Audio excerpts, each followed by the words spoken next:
What is going on, Fortnite fam? Welcome to week number 2, aka Qualifier 2 of the Fortnite Champion Series. It's your boy Zeke, and we are back for more Fortnite action here in Europe. Of course, we had to bring the guys back. It's Reese, it's Levin2K. They'll be the analysts here joining us here on the analyst desk. And together, we'll be breaking down everything we see before us. Gentlemen, how are you guys feeling coming into Qualifier 2? I'm incredibly excited. Last week, we had some good games. It was the first kind of custom stage format that we'd had this meta. So we got to see some kind of intricacies and how the games play out. This week, those top 10 teams are gone. We have new teams coming in. Excited to see how they kind of play this meta as well. Yeah, I'm just sort of like, you know, like when you have like a carrot on the end of like a fishing rod and you just have a pig like chasing along. Like, I'm just like chasing along, just trying to find all this Fortnite content, like all these constant weeks of top level Fortnite. Like, I'm just there like a little piglet, just trying to like catch the carrot, like grab onto it. And I can't even keep up at times, you know, it is crazy, but I do enjoy it. And I think we're in for a great set of games today, right?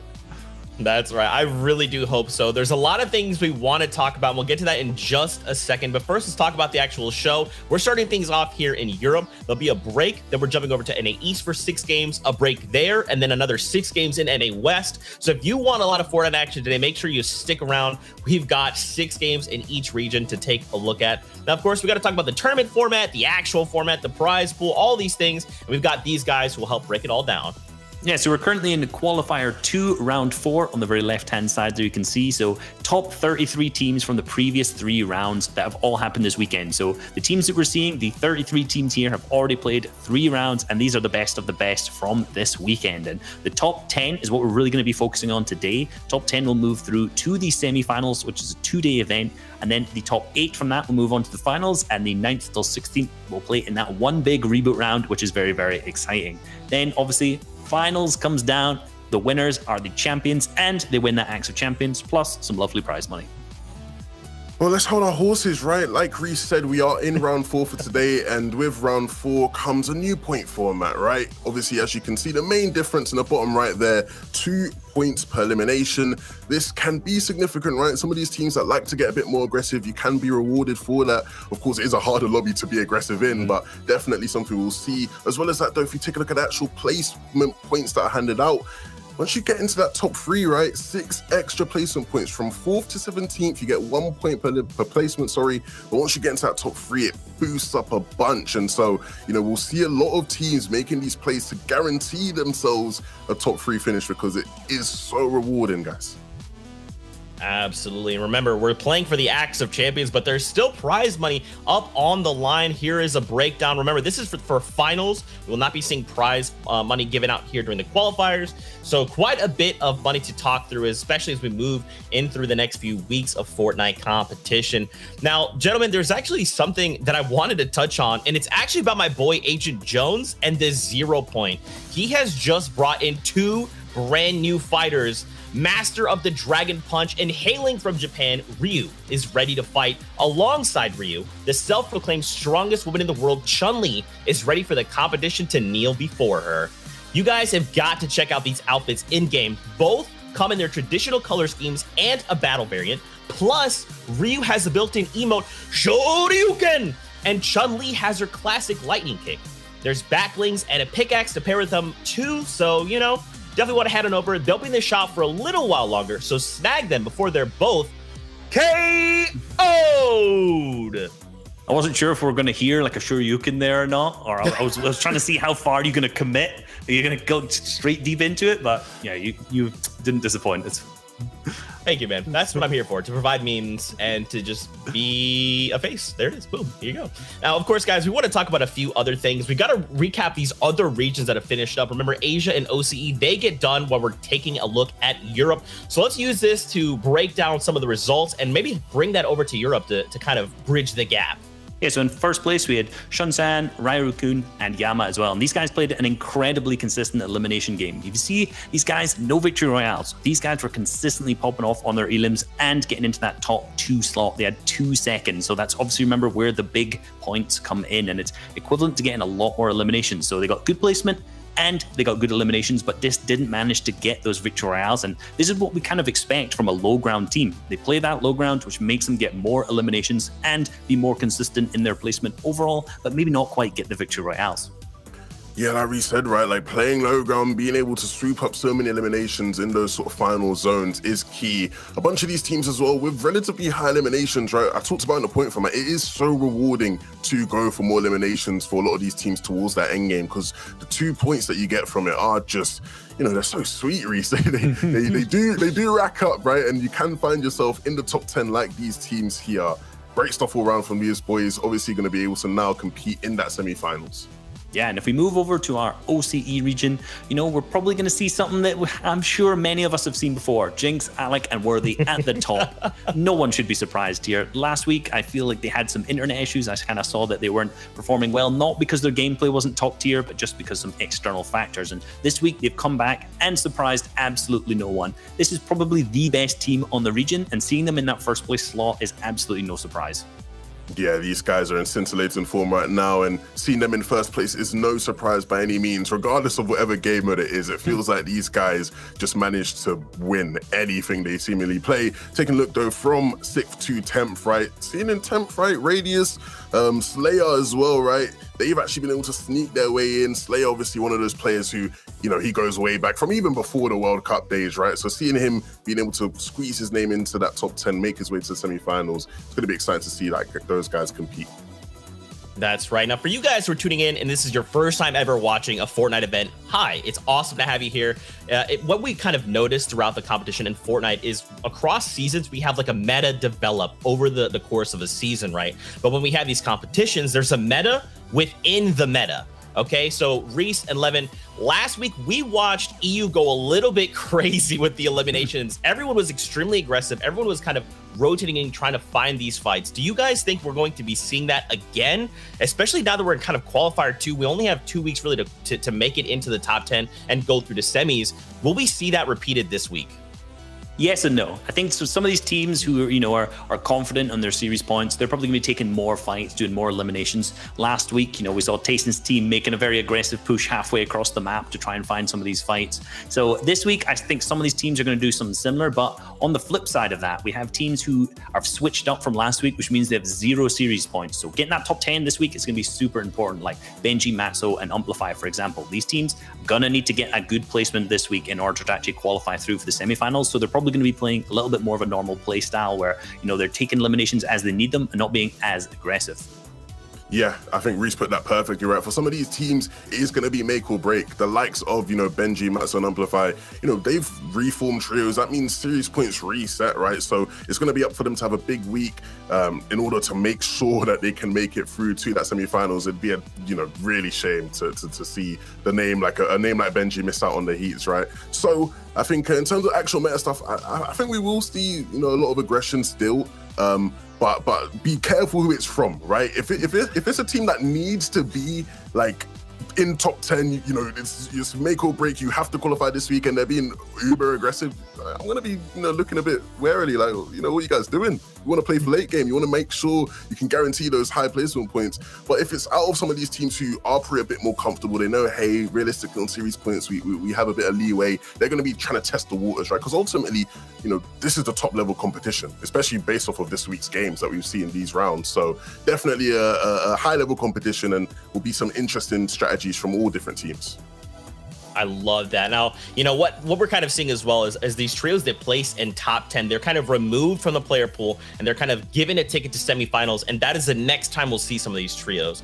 So what I really like coming into qualifier 2 is that we'll be seeing kind of new trios step into the limelight.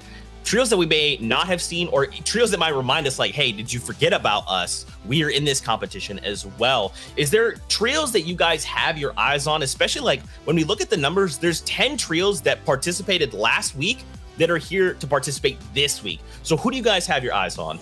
Yeah, and last week in 11th place was the Play Well trio, right? They were just out of qualification by that 1 point, and I'm going to make the cheesy joke, but last week they played well, and this week they got to play really, really well, maybe even good or excellent if they want to get into that top 10 slot. And I feel like, this trio has been so consistent through a lot of the other tournaments, who's done other rounds as well, but not really managed to make it into the top 10. They're always near that 10th slot. So hopefully today, I'm keeping an eye on them to see if they kind of move on up or not. Yeah, head of play well marketing is going to be in your DMs, Reese, after that one. That was brilliant. They're open. I think in terms of the teams who were able to make it last week, I'm going to try to do the same this week. I think if you look at Steelix, Snagged, and Heatsy, I think they've shown time and time again that, they can do well, right, when they are landing at Stealthy, right? Obviously in December, DreamHack, they struggled at Stealthy, came back in January, patched up some of the mistakes, being contested by basically the same people, right? Shakos has been sort of a thorn in their side, and I call him a thorn. Ultimately, Steelix's trio are sort of winning that battle there, and still Shakos, they still remain to go stealthy, try and beat them out, and so hopefully these guys can sort of maybe, patch some of the things that went wrong for them last week. I think off-spawn wasn't necessarily their issue. I think they struggled a bit in mid-game. And so hopefully they can sort of work out these sort of issues and really secure themselves, because they are a top trio ultimately. Yeah, I think that's like a big factor in kind of separating the very top from like the mid-tier players, right? Is being able to transition any lead that you have, any little like the smallest thing could literally lead to a victory out for you and your trio. So we have to keep an eye on a lot of these teams heading in, especially once again, this is Qualifier 2. We only have one more week to try and make it in. Now, guys, let's talk predictions. A lot of these trios are going to be facing off. Who do you guys have your eyes on? Levin, let's start with you. Well, I love him, and so I just wanted to show him some love. Benji Fishy, he's now playing with Matsu and Amplify. Matsu and Amplify, incredibly talented. If you're not familiar with them, I can assure you, you will be very, very soon. These guys are bound to have a great day, right? They're landing over towards Hydra 16. They're gonna have that rocket launcher on a regular basis. I think their form has been just scintillating over the course of the weekend. Newer trio haven't had much time to necessarily practice or work on things with each other, but still, sort of just been incredibly impressive to watch by all means. And so I'm really confident about these guys going into these next 6 games. Yeah, and I'm going with Seti, Kami, and Teak. These guys are pretty much what all people have been talking about throughout kind of the preseason before last week started. And then, a big shocker, after playing so good in round 1 and 2, they didn't manage to make it into round 4. But, this week they fixed their issues, they're here, and we know in these guys, in a kind of custom set lobby style, they perform, and they perform so well. Their drop spot on the east side of the map is named after Kami. So come on, gotta be my pick. Yeah, taking a look here at Shio's pick, right? Flick, Anas, and Thomas. I think if you came into the FNCS before, like in that preseason period like you're talking about, Reese, I think that arguably the strongest trio was probably Flick, Anas, and Thomas, right? Because they're one of the only top trios who actually remain together. Obviously, last FNCS, they came, second place. These guys are the reigning kings of Dirty Docks, right? Obviously, I know there will be some British boys who maybe disagree with that, but these guys are a great pick. I think finally seeing them in this round 4 stage, they're bound to do well. And so great pick from Shia. Great pick. Yeah, and Sancho's gone with Kezix, Forza, and Nate. A solid pick. We saw them be really, really dominant in the qualifiers last season. Last week, they ended up coming 34th, and they only lost out on that qualification to round 4 because they lost a Bloom battle at the end, and the player that ended up winning the Bloom battle actually moved up into 33rd. So it almost couldn't have been any closer. It went down to a few shots, so they ended up missing out in round 4. And this is their first week in that round 4 slot, and I guarantee they're going to perform really, really well because they're such an all-rounded trio. Man, I just look across the board and there's so many trios that I want to see in the finals, but that's the point of competition, right? There's only 33 spots. There can only be 33 teams that make it to semifinals and grand finals. So there's going to be so many things that we will be breaking down over the course of the next 6 games. So if you like what you're seeing, stick around, tune in, tweet at these two, ask them questions. They are some of the biggest minds in all of Fortnite. Now, guys, we're getting ready to jump aboard the battle bus, so buckle up. We got to introduce you to our casters. It's Sancho West and Shia Wager. They will be our guides through all things Europe. So, casters, say hello. It is time for the second qualifier. Round number 4 was going to be live very shortly. And it's the same old casters you're used to, Shia Wager and Sancho West, but a lot of new trio Sancho who are up for grabs today for that top 10 spot. I got to piggyback off. I mean, we were talking about it. Levin was talking about he was a pig, right? He was all piglet out, having some good times. I got to piggyback off what he said. Benji, Amplify, and Matzo are going to be a trio that I definitely have my eyes on, considering that they have to try to get in here in this qualifiers. There's only 6 matches to go, and it starts right now. I mean, you're going to have to get in, the conditioning, all that stuff, Shio. It's very much exciting. Yeah, scrappy fights all around the map. Misty Yes. Meadows contested by 2 strong teams. Same thing with Slurpee. We saw Dirty Docs. You know, the gods of Dirty are there, Anas, Flick, and Thomas, but they're also up against a team contested for now. Lots of things around the map, and you know, you're mentioning Benji, Matzo, and Amplify. We also have ADN, Hardfight, and Astro on the Yes. other side of things. So, you know, That's gonna be ADN might have got the boot for now, but we'll see how the comeback works in round 4. Sancho, you never know what ends up happening in that game number 1.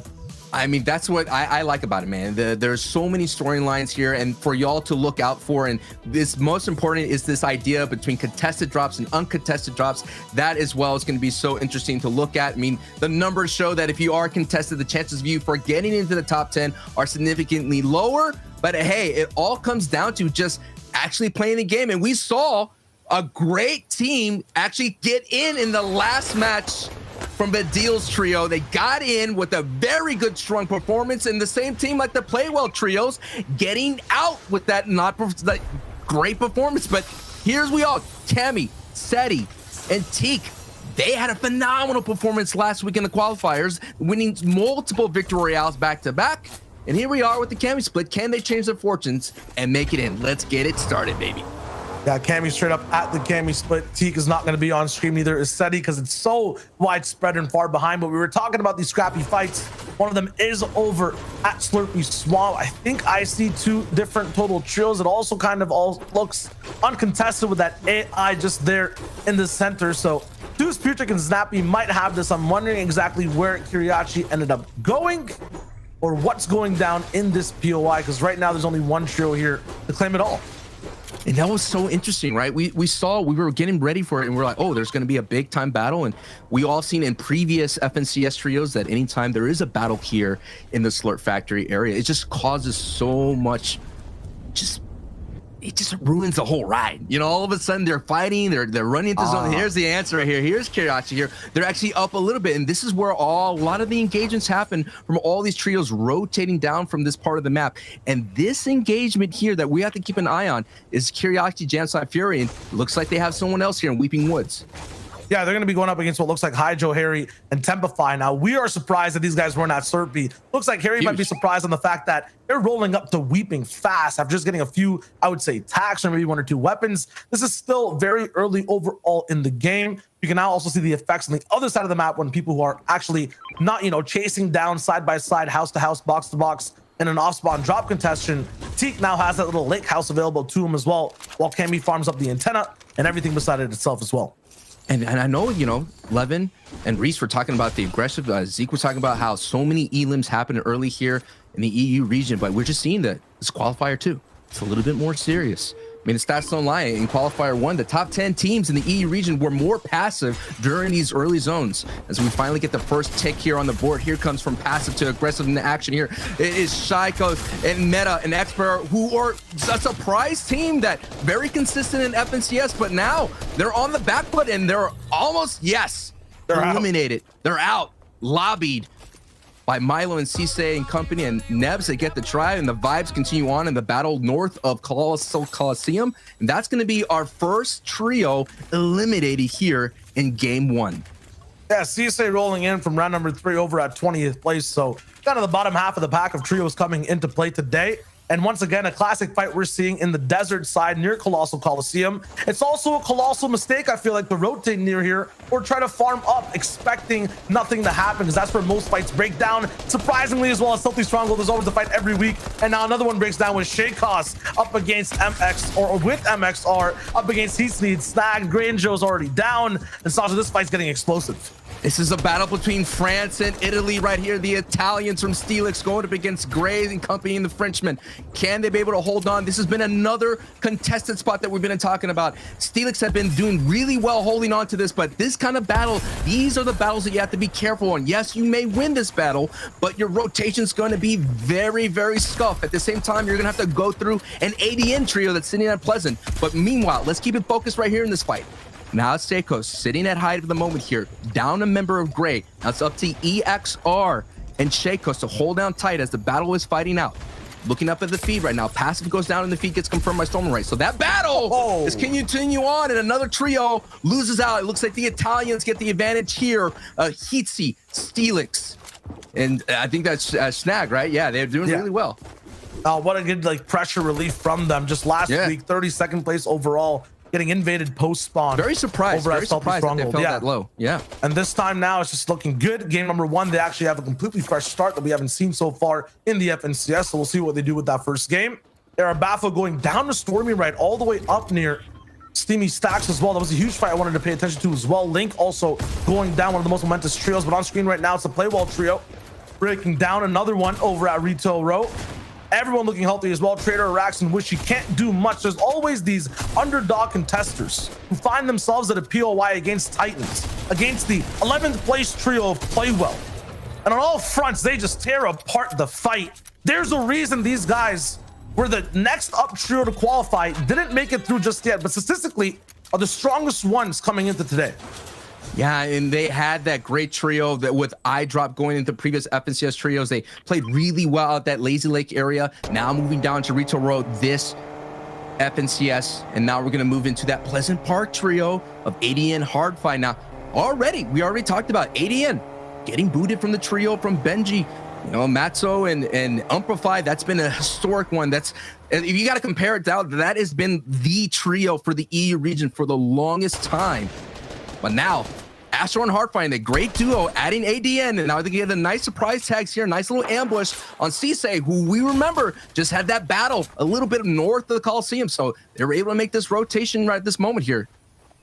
And you can see kind of the signature moves from Hardfight and Astro combined with the complementary actions of ADN. With Matzo and Umplify, it's always playing off the teammates' pressure that's being created when ADN was kind of in the fray on that trio. Now with Astro and Hardfight, these guys are one of the most passive duos that end up playing things out. They love playing low ground as well overall, just when those end games start to hit down too. So with the combined, move with having ADN now as a part of the trio as well, they get a very good arsenal overall of plays they can make, in this game.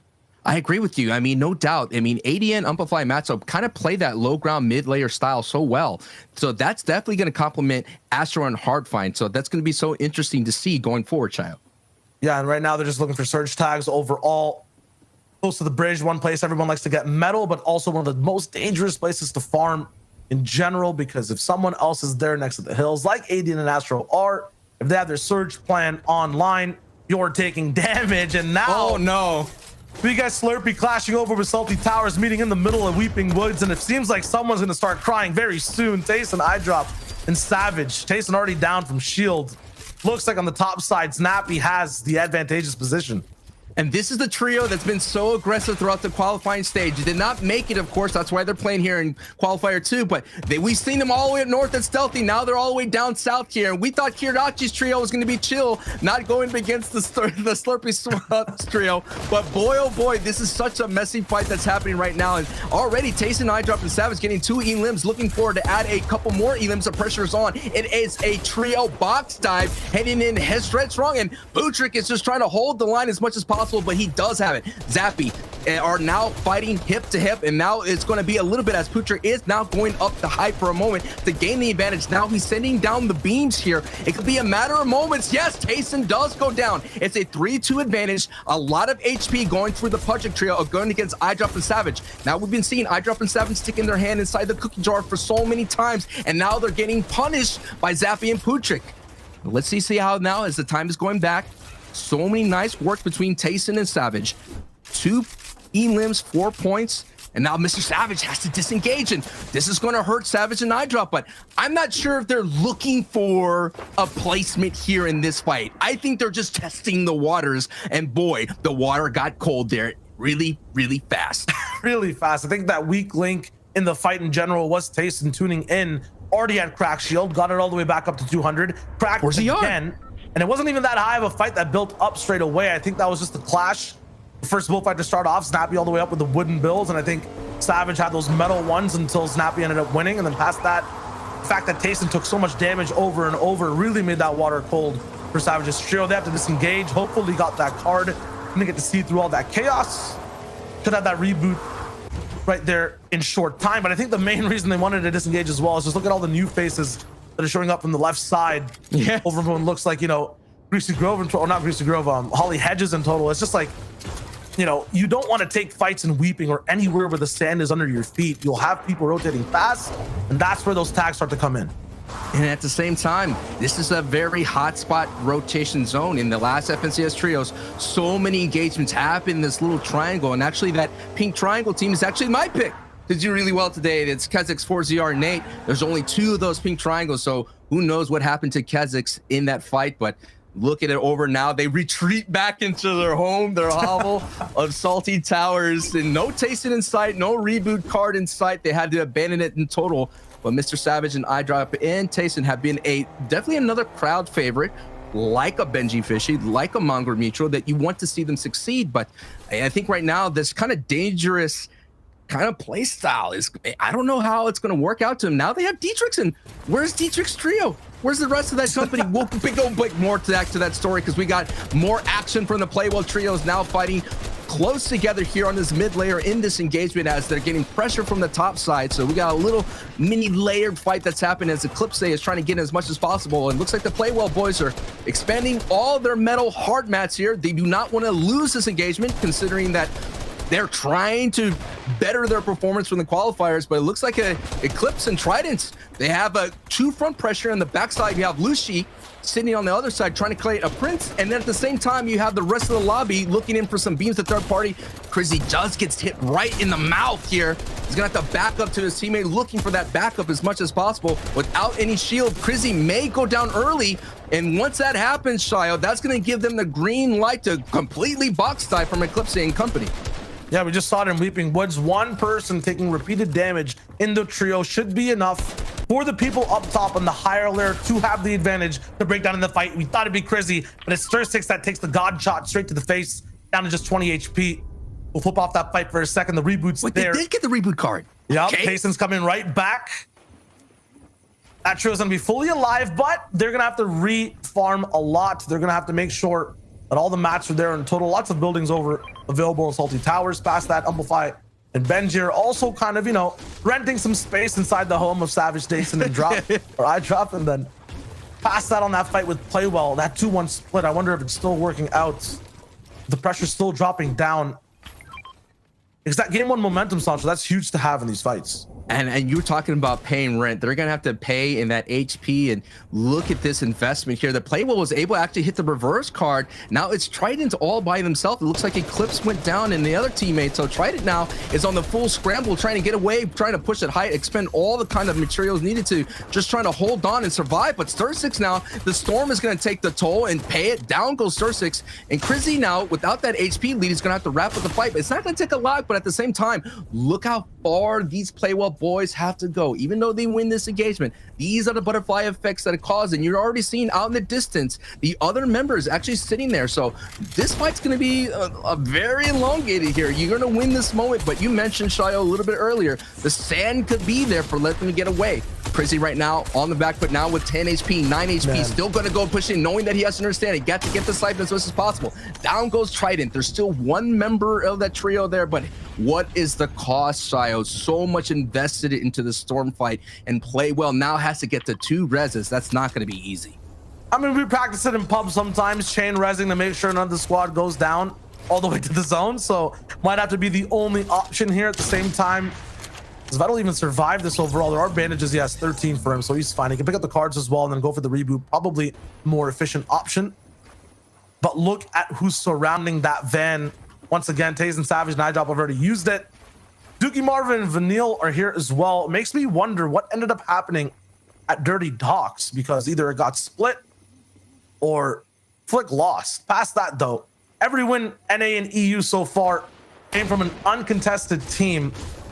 So we've been seeing some beef across the map and some pseudo contention, right? But so far there are some trios we're looking at that should be up for contention. At the same time, Shio, Dietrich's, where's Professor Roki and Kylie, they're gone. Dietrich is by himself. So as soon as he gets found out that he's a solo, that's going to be another 2 points easily. Again, this is the FNCS Trios. This is Chapter 2, Season 5. We're in the Week 2 qualifiers. Thank you so much for joining us. This is Match 1. We got a whole row of action, 6 matches total. And not only that, the broadcast will keep kicking it with the NA East and NA West coming soon right after. But let's go ahead and jump back across the pond because right now it's barely early in the morning here on the West Coast. Shout out to everybody watching from around the world, wherever you are. Thank you so much for being with us. Now, this is Reese's pick of Seti, Teak, and Cammy, unable to pick up any points. So that lets me know that they're looking for as many Storm Surge tags as possible, which we'll see if that's available at this moment here, Shai. No, their job's very spread out on the right side of the map. They kind of have a tab on every single trio that's already rotated it in. Have a huge kind of control over the right side of just information, knowing where everyone's base stop. Right now, though, being kind of greedy with their base overall, making it small, all out of wood as well. Very prone box dives or any type of pressure. So now have to break out a little bit. Minimal damage overall, though. They have a car as well to take and a huge other secondary base to hide behind as well. Vortex is not stopping, though. Okay, now he's stopping. Thank you very much. Please play like everyone else on the server right now. Get boxed up, stay in your little homes, and go for tags. It's simple. Follow the procedure. Hey, remember, sometimes just getting in, and that Seti is trying to get in as much as possible. And hey, we get a first look at the new outfit that's entered the store, the World Warrior Chun-Li now getting really a kick to the face for that moment. Now it's going to have to set down and wait for that HP bar to replenish. And let's see what's going down here. Now they're not stopping now, Shiloh. Vortex is here with his trio. Yeah, and there's no space for T to kind of run away too, because Hardfind is right there on a base on the river. So this fight, this wall-to-wall shotgun shot, I don't even know what to call it, little skirmish has to go through. Here's the first edit going closer to Vortex. They're still staying. It's about 1.5 boxes away. Vortex right on the wall, but not going to find any connections with any shots just yet. Seti kind of expands the base, realizes after looking through these edits how many teams are actually going to be ending up looking at these guys. They have to move in a zone. Every team around them, there's also base up right beside, looking for any opportunity, any hint of damage they can take. So if these builds start to break down, if there is a big box fight that breaks through and you hear shots rattling, that is not good for either team, Amy or Nightstick at all. So they're going to play a little bit further behind. Vortex actually fully disengaging as well.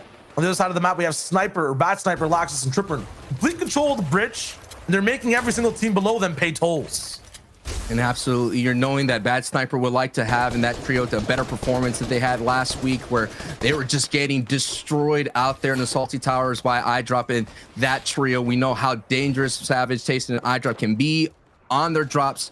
So now, no doubt, once Bad Sniper actually left that drop, they're doing better. But the story continues here for the Italians. Heatsy, Steelix, and Snag got a great engagement out there in Stealthy Stronghold, so no doubt they're going to be pretty decent with Storm Surge, but at the same time, they still have to keep looking for it. We'll get more into the Storm Surge explanation, but right now we're in that 4th zone, and actually, let's go and talk about it right now, Shayo. Storm Surge is here. Yeah, it's here right now. It's a big deal for a lot of teams, but I think the cooler thing to note right before it is that Steelix, Snag, and Heatsy are almost about to beat their record last week of how many points they got in round 4. It was 14 points in total over the 6 games these guys accrued. Now they're up at 6, have the first chance to really have a game under their feet. Coming out of Stealthy, even contested, a very nice defensive showcase there. But look at all the teams they're up against, Sancho. AD and Astro Hardfind waiting right below them. Nightstick is right there too. You've seen how good they've been, but a snipe goes straight through. Onto Orgerchick. Unfortunate for these guys, but they have a big base and a lot of distance to be able to get that revive. Yeah, look at all the madness and all the shots, and this is what happens when Storm Surge, everyone now starts editing, taking shots, opening up their little windows, trying to get their cone shots, and sometimes you pay the price, you get a little greedy, and ADN was able to connect, and this is a trio that's now under that pressure of the Storm Surge, only one above. And Storm Surge is basically about dealing more damage than most other teams available at the moment. There's a little bit of a threshold. He's gonna click in after this zone. It's 50 players. They're gonna need to be alive at maximum. So with 62, 12 need to go down. Need to have more damage dealt than those extra people that are alive right now. 46 above that threshold is that trio. That includes Robaz, but the Surge is ticking already. I think Falconly is the one taking damage, or is it Vanille? We'll have to see in just a second. 46 above, so it is Vanille right above them. And they could pressure this and go for some free elims. And that's what's going to be scary when the storm surge starts coming in. As you hear the sound effect and you get a visual cue as well. And you're going to have to dip inside your heels as much as possible. 268 below. That is a lot. And you're going to have to open up your edits. You're going to have to be greedy with your picks. And hey, Najee's just able to get a couple more to breathe up, but it's still not enough. Marvin has to pick it up as well because storm surge is going to keep on ticking. 6 players have to go down. And it looks like Najee and Marvin may be part of that. Now 4 people have to go down. So it's very close. It's very scary. And this is not where you want to be. I've been hit by storm surge before in a competition, and man, oh man, it just causes you to move and be aggressive. And that's what you're seeing from the rest of the lobby as we're getting a nice overview as we're getting closer and closer to the fully rotating zones. But let's keep on the story right now as the half in and half out is revealed, and this team is in it, Shio, but at the same time, they're safe. They survived the storm surge. I don't think they're safe. They've definitely Well, they're not survived safe, though, but they need to land like They're at least alive. 10 to 12 more shots. They are alive, yeah. But like, think about it, right? Landing 10 shots in this instance with an AR is so difficult. At max off an edit, Vanille's probably going to be able to get maybe 2 shots in the Floki coming right below him, or maybe you're seeing far away. I think they might even need to just drop down, go for a big shotgun shot. They have the harpoon as a possibility for that play. The reason they got to live this last little surge section was because they had some shields. Now, without that option to heal off the surge, they're going to be in a lot of trouble. They're going to be facing a lot of people who have position, who have big bases, and they have their damage. So it's going to be trouble for Vanille. Looks like the zone is now pushing towards the east. There is some sand. A new mechanic that has been introduced this season, if you haven't been watching, is sand tunneling. So if you could go ahead and sit in the sand for a brief moment, it does take a little bit. You could turn yourself into like a little sand bunny and burrow your way through and get into safe zone. But looks like Nate and 4ZR are not going to opt for that. Yeah, very difficult option because as soon as you do get shot up, it's very hard to box up immediately. You take a lot of damage. And here we go. Look at everybody moving across here as Nate, 4ZR are actually getting invaded. An injection is happening here on this tarp. It is Dexy and Co. Bobby and Helix are pushing it. Another one is Siberia and Reason are now in this layer. They're all like-minded people moving together, and Nate and 4ZR are trying to survive as much as possible, Shio. Absolutely. We go from Fortnite to 3D games here to a platformer as everyone moves from right to left. Obstacles all the way in between. Goomba Stomps, though, from Nate and 4ZR are the option to because all those low health people are right below them. They just need a few floor edits and get a bunch of refreshes, but they have to be on the same page. Yeah, and Nate and 4ZR are in trouble. That injection into that tarp caused them to go into their hard mats, and now they're only down to their soft mats, which is going to give a big target. But hey, speaking of big targets, iDrop, now the solo player, Tayson, Mr. Savage are out, and they're at 82 below. So iDrop now is going to be aggressive, and not only that, his builds are on fire, and he's going to have to move as much as possible, Shio. While he's going for the clutch, Toos has a bunch of elims in the feed. Frey's also popping off. Nate goes, takes down Cisse. He goes straight away down. Drop now, though. No builds down in the water. Looking for some picks. It's not possible. Floki laps that one up. So Nakos has complete control, basically, of that backside low ground. Up on height, though, it's Toos, it's Snappy, and Putrick. Uncontested from Slurpee. And now all the way on the King's kind of lair. On the entire game, 7th zone, and this is where usually that last retake comes through. So if they hold down here, nice healing by Snappy. This should be a win for this God trio. That was a huge harpoon play from Zappy, able to get some valuable metal there, 106 total, and that's what you're talking about. You're going to need that as the rest of the zone is now going to have to navigate over this river, so more builds will be expended to survive. The high ground is going to have to cash in as much as possible, get as many E-limbs, and Shio, you called it, coming all the way from Slurp Factory, able to get a free uncontested drops, able to avoid the Madness down. Weeping Woods now sitting pretty at height, but we still have a lot of warriors down below fighting on a great layer as Teak City and Cammy, all of a sudden they had 0 E-limbs into these zones, and they were able to ramp it up, and now they have a total of 8 E-limbs, looking very strong, looking very beautiful here on the mid ground, looking for Falconry, who's always almost got caught. So hey, if you're sitting on this layer right now, you must drop, go below, but that just means soon enough, Teak and Seti and Cammy will capitalize with their power, and look at it in their aggression, fighting hip to hip, Child. Yep, Gladiators up on height, challengers all the way in the mid-ground layers, and now they start to connect shots. Bunch of full trios still alive, so every single edit and every single bullet will be followed by 2 more. It'll be big damage just drop down on every single layer we're seeing so far. It looks like Snagged and Snagged and the Italians are up right now and sitting in front of the zone. Nice, nice, nice. So that last place trio from last week completely redeeming their kind of full storyline, getting a lot of points so far. Snack trying to stay alive, but it's not possible. Seti also down. Cammy, these guys have so many elims, 8 to boot so far, and he can still end up clutching up. Snappy though, uninterrupted so far, and is all the way back up on height. Medkit in tow as well. Possibility for that heal off. Toos picking up Seti up in the field, up in the zone. 3 different trios left, 7 people in total. And my man Snappy's celebrating. He knows he has the insurance. The question is, will he have the possible time and the right position to pop it off? Nakos is still down below, gets a pick off on the Cammy, and now 2 trios left, a 3v3 on our screens. 3v3, Patrick and Toos now, and you got the ultimate high, Zappy, the insurance. You got Patrick and Toos sitting down to try to kind of just slow down Floki, Clement, and Co. But hey, it doesn't matter. Down goes Clement, and the battle happens right now. If anyone looks up, Zappy, who's already vibing up there, already dancing, already doing all the TikTok dances up there. And yes, Zappy, watch him do his dance and collect the victory royale. But holy, did that trio all of a sudden started to cook up, man.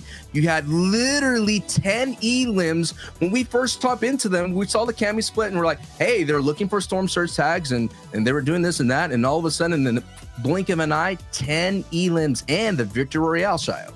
Yeah, for me, the question is, how much did Nakos and Clement get with Floki all the way at the bottom, right? And the MVP for that play is definitely going to be Putrick down below, who did so much damage. The heal off wasn't even really needed at the end of the day. Still, great game 1. We'll have to toss it over to the analysts to see exactly what else we missed in that just awesome showing of EU. Thank you guys so much. Great first cast on the day here in Europe. You know, it's a pretty small sample size, boys, but I feel like things in EU are kind of returning back to what we are used to seeing, not the crazy one-off aggressive show that was last week.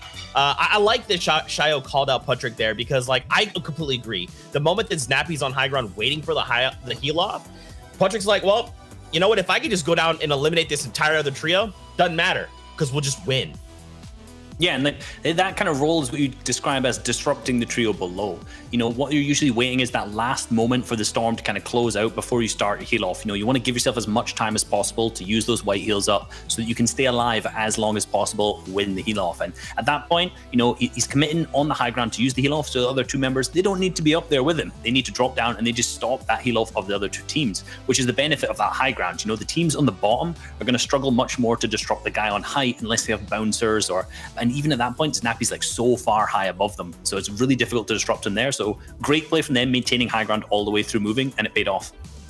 Yeah, ultimately, these guys are incredibly experienced players, right? You have FNCS champions on this trio. You have, you know, just some of the better players in the region. And I think they sort of just outplayed a lot of the players. Their success leads back earlier, right, to before even those final zones. If you look at First Moving, you know, they're one of the only teams that's really on their toes, right? Having great awareness is what allowed them to actually be able to just take height, right? Front side playing mid ground, they look up, they realize, hey, nobody's establishing any sort of dominance on the high ground. We can just ramp up and take this. They do front side and they're able to just hold it out for the rest of the game, and it results in the victory royale. Great stuff from these guys, and hopefully if they can keep this up, right, if they can continue to stay on their toes. I think, you know, they sort of struggled last week, getting another chance for redemption today, and so starting off really, really well. Yeah, so looking at a couple of the replays over for, and this point, this is kind of where we saw the fighting steamy stacks that we were talking about going on. And unfortunately, Link's team did pick up the eliminations on Void, Ire, and Baffo, as we're about to watch now. So they won that fight off spawn, but unfortunately, Pengu's team ended up rolling in and trying to pick up a third party. You know, this is the problem with the steamy fights, when they either last way too long, as you can see here, or they're over really, really quickly. And this fight in particular lasted way too long, and that enabled a third party to come in. And, you know, Link got the good eliminations. He fought really well with his team, but unfortunately, again, it just lasted way too long and he was third partied.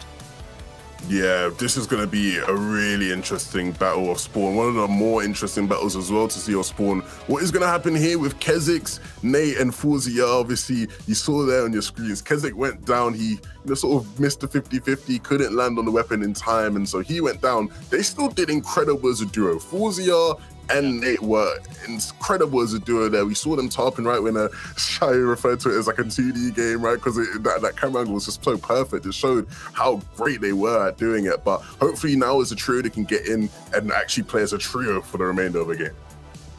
Absolutely. We have to see if they can kind of transition it, because I completely agree. If you have all 3 members of this trio in that end game, they're absolutely going to affect every other tarp around them. Now, what I want to take a look at is the standings. We have to kind of see how things shook out after that first game. Now, 10 eliminations and the victory royale, massive. We see Snappy, Toos, Patrick, they're up there in first place, but look at this like point disparity, right? Floki, Clement, Nakos, their second place performance, even with the additional elimination, is leaving them only a 3-point difference, Reese. Yeah, and this team is one of the most consistent teams we've seen in a long time. Over in the last season, season 4, these guys placed 7th, incredibly consistent, and they're stuck together, and it's clearly paying off. They're still being as consistent. Clement is the only EU player to be in the FNCS finals for every single FNCS so far, and so far, seems like his team is playing well enough to do it for him this time as well. Yeah, Floki, Clement, and Nakos, they are literally just some of the best French players we have in the region. When we talk about the top regions, France is always thrown in there, and it's partly because of those guys. Obviously, they didn't make it through this week, or last week, sorry, but they do this time, and starting off well. Taking a look at this second page, though, Kezix, Forzia, and Nate, as a duo for the majority of the game, squeezing their way into that top 10, if they can sort of continue along this path, they are going to be a shoo-in to make it through the semis, and if they do, also going to be one of the top teams if you're trying to make it to that grand finals. Taking a look at the next page though, Reese. Yeah, and one of the things I'm noticing here was in 15th, we had the Play Well trio. I kind of harped on about this at the earlier part of the show, in the top of the show, that this team is kind of consistently staying around that 11th, 12th, be it in the round 3s, in the round 4s, like last week where they placed 11th. And so far, they're still in that spot. They're still 15th. They're going to need to maybe up their game a little bit. We saw them in the early game picking up a ton of elims. We're just wiping the squad off, 3 elims straight away, but then getting into an unfortunate fight in the storm and, going down. But the eliminations were really good. One team that really stood out to me there in the standings was Steelix, Heatsy, and Snag. This was a trio, one of the 10 that came back from last week, and they were in 32nd of 33 total trios, and now they're in your top 5, right? So there is a very big possibility these guys could hold on and make it through in your next top 10 for this week. However, that was just the first game, boys. There's still so much more that can unfold over the next set of games. Now, if we have to look at kind of game number 2, do we just change anything up? Because right now it feels like with just the one game, it's still not enough, right? Like, we'll have to see kind of what's going on. And this is what I want the casters to kind of break down for us in this next game as we get ready to jump over. Should we keep the same? Should we stay the course? Or should we go ahead and pivot? Because right now we need to make that happen. Let's send it over to our casters, Shy Wager, Sancho West. Let's get into it. Let's pivot on the same course to change the lanes, so to say, just to answer Zeke's question and keep it kind of ambiguous. Let's just see what ends up happening in game 2. I mean, if we're looking at the same lanes, it's Snappy, Petring, and Toos, a win off of game 1, uncontested in game 2 again. If we see a central zone again, could we see another win? Possibly. I mean, Levin mentioned at the break that Zappy is a FNCS champion coming in from the squads with Red Rush, Robin, and Wakey. So that championship pedigree could definitely help out this other Russian duo out there. Zappy coming from Sweden. So, hey, uncontested, showing to be true. Yeah, and this, weird game plan from Kriachi, Fury, and Raze, or just Kriachi in general. I'm not sure exactly what the drop spot's going to be looking like. Last time it was kind of a pseudo invasion onto Weeping Woods. Now they're all the way over at Lazy Lake, a complete opposite side of the map. Raze, though, going down immediately. Jam side up top, also making sure that nothing crazy ends up happening as they end up getting the finish. Over at Steamy, we missed it last time, but there was a back and forth between Passive and Stormy, right? So, Reese kind of said something interesting that I would like to kind of ping pong off of you, Shayo. How long is too long of an engagement? How long do you want to wipe out the other trio in a contested drop? I mean, I think every single drop has its own timer. Like Salty Towers, I feel like has a very short fuse. You don't want to stay there for too long because people could rotate in. Same thing with Colossal Coliseum, but at Slurpee, I feel like you can end up taking your time.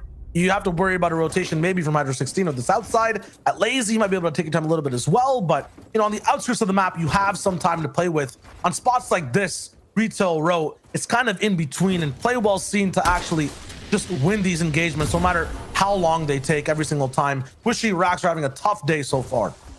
And here we are, another engagement here, Retail Row. This is match 2 of the 6 that we have today for the EU qualifiers. 2 are, again, top 10, move on. Now, a lot of the trios that you see here all will get in based on consistency. Like the Play Well trio most likely will get in. But at the same time, Playwell Trio wants to let everybody know that when left them, they still want to show like, hey, we could do this. Beto and Starsix still have a lot to prove. leaving for Savage and Tayson. That's definitely a storyline we're definitely have to keep an eye on. But right now, it's all calm, it's all cool, it's all chill. The ambush is set on. There was a gas canister thrown out from Starsix, and look at that. Every moment, every angle matters, and they're just waiting for the green light. And Trader and Rax and Wishy are going to have to expand all their mats they just used here, and a very interesting strategy, just going up as much as possible to get the high ground now. Play well. They need to figure out, are we going to chase this or not? I'm liking the diversity I'm seeing from Playwell here so far. Last time it was a just decisive box fight. They all dived in the same way. This time playing a war of attrition. Yes, these guys are still alive. Yes, the fight's taking long, but look at the number next to Rax's, I would say, HP bar. Just 2 builds left overall now. No more shields. This is where guaranteed elims come in at no risk of damage. Starsix will be there to wrap it up. We'll go all the way over to Dirty Docks, where it looks like it's a 3-way total fight now. I'm just surprised here. Nosflick and Thomas HD, no points. Most likely they were wiped out early in the Dirty Docks. This is one of the crowd favorites, Shio. No, actually didn't make it into game number 1, so this is technically their first shot at seeing exactly how things go, and it will just be a 3v3 in total. We saw Marvin and Vanille overall with Dookie. These guys had some issues with Surge. No issues really off spawn entirely. This time that is changing. Looks like off spawn will just be a complete different engagement for them entirely, although they had the advantage before. Nas quickly switches over and now has high ground effortlessly off that back push. Marvin also pressured by Thomas. 3 different fights going on at the moment. Dookie and Vanilla are like, yeah, we're not gonna come there and help you with Thomas. I don't want to be on that side of the box. I don't want to be on that wall. Marvin, you deal with that yourself. Oh, you can't? You just got knocked? That's unfortunate. Oh, we were looking at you and now we're gone too. Man, this is just surgical. And that is the reason why they're just so good at controlling that drop, Sancho. Hey, maybe they were surprised. They were like, hey, look, Lowen's here. Surprise, we're back. So that is something we'll definitely keep an eye on. Now, this is another trio that a lot of us here at the analyst desk as well, here at the caster's desk, we were saying like, wow, like this is a trio that plays pretty well in the FNCS, and we all thought that their first go was a fluke, but clearly wasn't. The last time they entered, you're taking a look at their history. The Expert actually playing the FNCS trios in Chapter 2 with Stock K and Rexo, and did pretty well. And actually, Expert goes all the way back to the FNCS squads at Chapter 2 in Season 1. So even though they're new to the scene, no strangers to FNCS, but they still have a great foundation to build upon this shot. Yeah, meta just in general last week playing with the same trio of Skyzo and Expert. Sancho said good experience in FNCS overall. And in round 4 last week, these guys had 2 slow starts overall, a 20-second followed by a 20-second. Today, looking a little bit better with getting a few elims in that first game, but then past that in general, we're looking at Colossal Coliseum once again. Very tough spot to fight, has a short fuse, a short timer as well. We're talking about that before. You don't want to spend too long in the desert or around it. You're really just here for tags. And now you're seeing that passive Void and Bafo were able to survive and leave Steamy. There was a lot of engagements happening on this rotation as well. The feed, while we were watching all the other action, was being lit up from this corner of the map. Bafo, passive, and Void coming in 25th in that match 1. Now looking for an opportunity to sand tunnels. You take a look at the format. We're seeing the Victory Royale, so worth so much more. 30 points, second place 25 points, and third place 20, and then a huge drop going down to 4th to 17th place. Seen as like a huge bonus going from 4th to 3rd, and of course that huge bonus of elims being worth 2 points. And now we're taking a look at the Colossal Coliseum as Kylie and Dietrich, as we saw last time, Dietrich was basically by himself for a long time and inhabited that salty towers alone, but at least has the rest of his company there, Fasroki and Kylie. It's a very rugged path for anyone who tries to walk through the desert, and you might be landing at Steamy, but you'll have to go through these coarse, rough sands. I hate sand. It gets everywhere. I was waiting for it. I was waiting for it. Hey, but at the same time, it's a very cool mechanic. I think that it is a risk reward. I mean, what's going to happen is, like you mentioned, as soon as you popped up, you're stuck in an animation, and those frame locks that you deal with, you could get beamed out of midair, and at the same time, you could get shot out of this kind of state. and all those kinds of things are going to have to be, you have to think about when you get into the safe zone. At the same time, any kind of rivers or any kind of water or a hard material like a rock, it knocks you out of that state. But you're seeing that Void and Passive and Bafo find a great rotation and into the safe zone, but look at their HP. They're going to have to take some time to heal up. And there's the other neighbor there, Kylie Fashroki, Dietrich, no doubt in the same situation, considering that they ate a lot of Storm. Oh, actually, Kylie and Fashroki are sitting pretty healthy. Huh. They must have found that that slurp truck. Yeah, that slurp truck might have been good for them, but I thought these guys would have med kits or something. They're just putting one stack of bandages. That is rough. Hey, this is what I'm talking about. So buff. I'm sorry. I gotta say, this is what's so rough about taking engagements out there in Steamy Stacks, and you have to go into your heals, and now you're at the max pool rotations. Shayo, it's just not easy, man. It's not, and you know, for that trio in specific, Void, Passive, and Bafo, I think they were my kind of shoo-in coming in to last week's qualifier for doing really well. They had the most wins out of round 3. They're looking really strong, but ended up at 26th place overall in round 4. So very similar kind of situation as Snagged over at Stealthy Stronghold.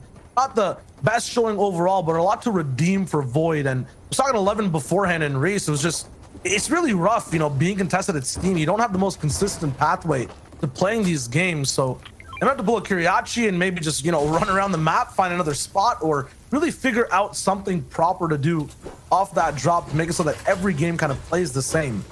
The top contenders, we saw week to week, Hen, Janice, and Chapik, so for the first place from last week, had the same game to play every single time. The people who were in trouble, who were getting invaded by, a different trio every time, like Snagged, had a different game to play every single game. So if you can keep your game as consistent as possible, go through the same events, you'll have so much more control.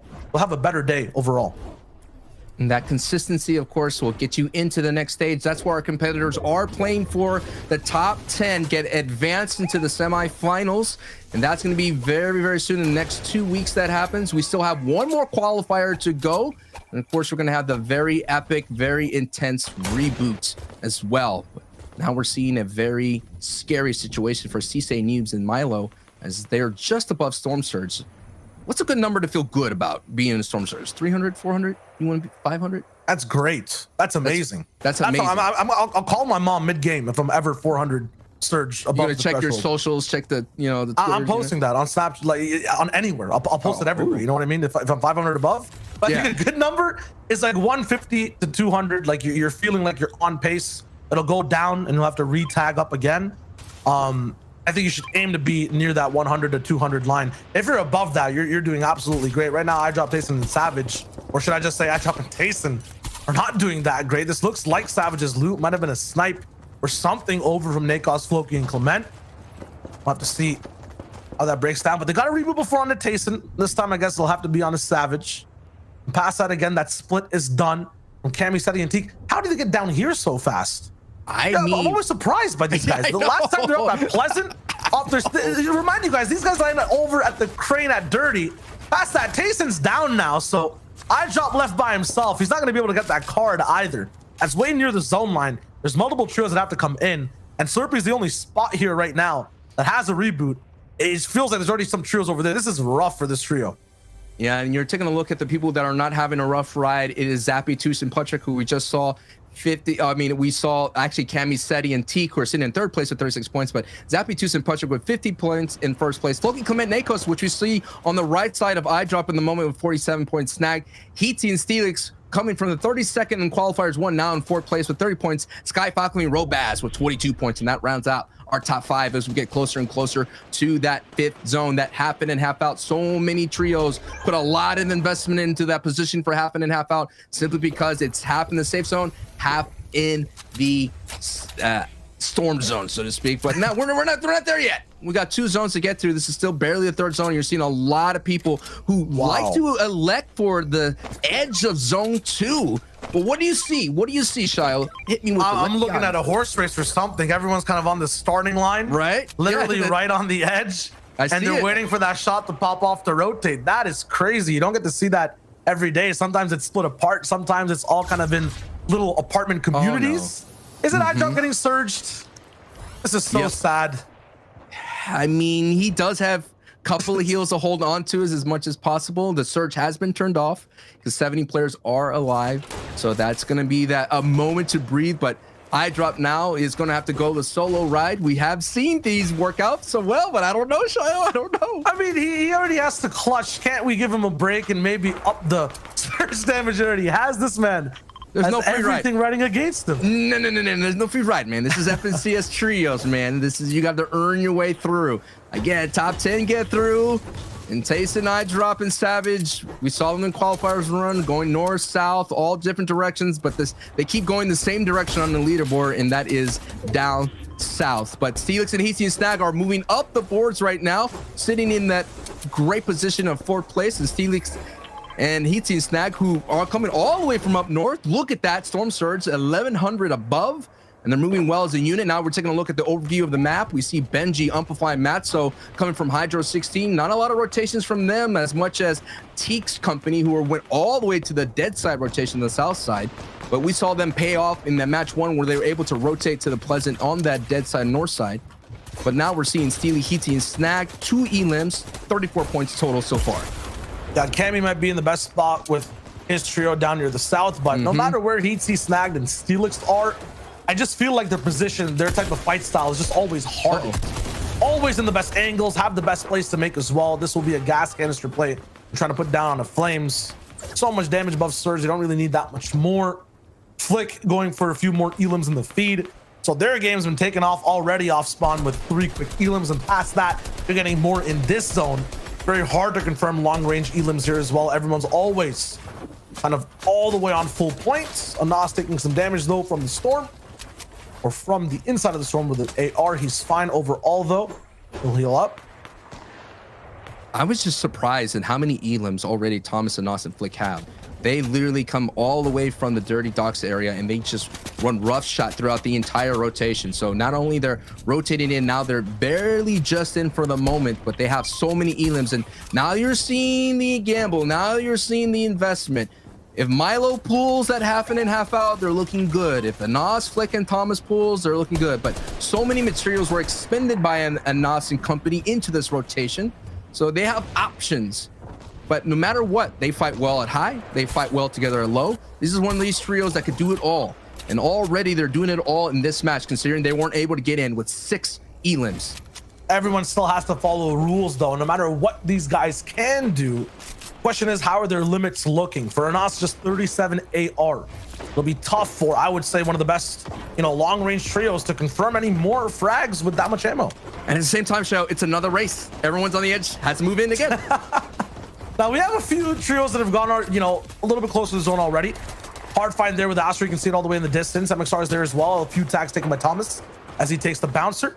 Dexy chooses to run instead, spending so many mats. Castery follows through with all those builds already placed on the left side, and Anas has these builds to follow as well. Has to resort to using that SMG, the legendary variety, because that AR ammo is going to be so scarce and valuable. None to split either, because I assume it would have already happened, but I've been stressing it a little bit too much. I feel like it's still a big deal because AR is kind of where they get a majority of their, refresh eliminations. Absolutely. Now we're seeing Cammy, Teek, and Seti, who made the early move south, now opening up edits, and the Storm Surge warning means you're going to see more edits, and you can hear more shots ring out in the distance. And Steelix, Heatsy, and Snag are looking for a great opportunity to get themselves another trio wiped off the board and sent to the lobby. Pressure being put by Steelix and Heatsy and Snag, sending in some beams, but that just brings the attention for the rest of the lobby. Robaz gets himself a confirmation in the feed. Now they're going to fight hip to hip, and a lot of metal being expended here to hold on as much as possible. Now you're seeing the box fighting. This is the result of Storm Surge. Everyone looking for opportunities to get above it, like Shayo said, to be able to call their mom and be safe away from that Storm Surge as much as possible. And right now, Steelix, Heatsy, and Snag goes down.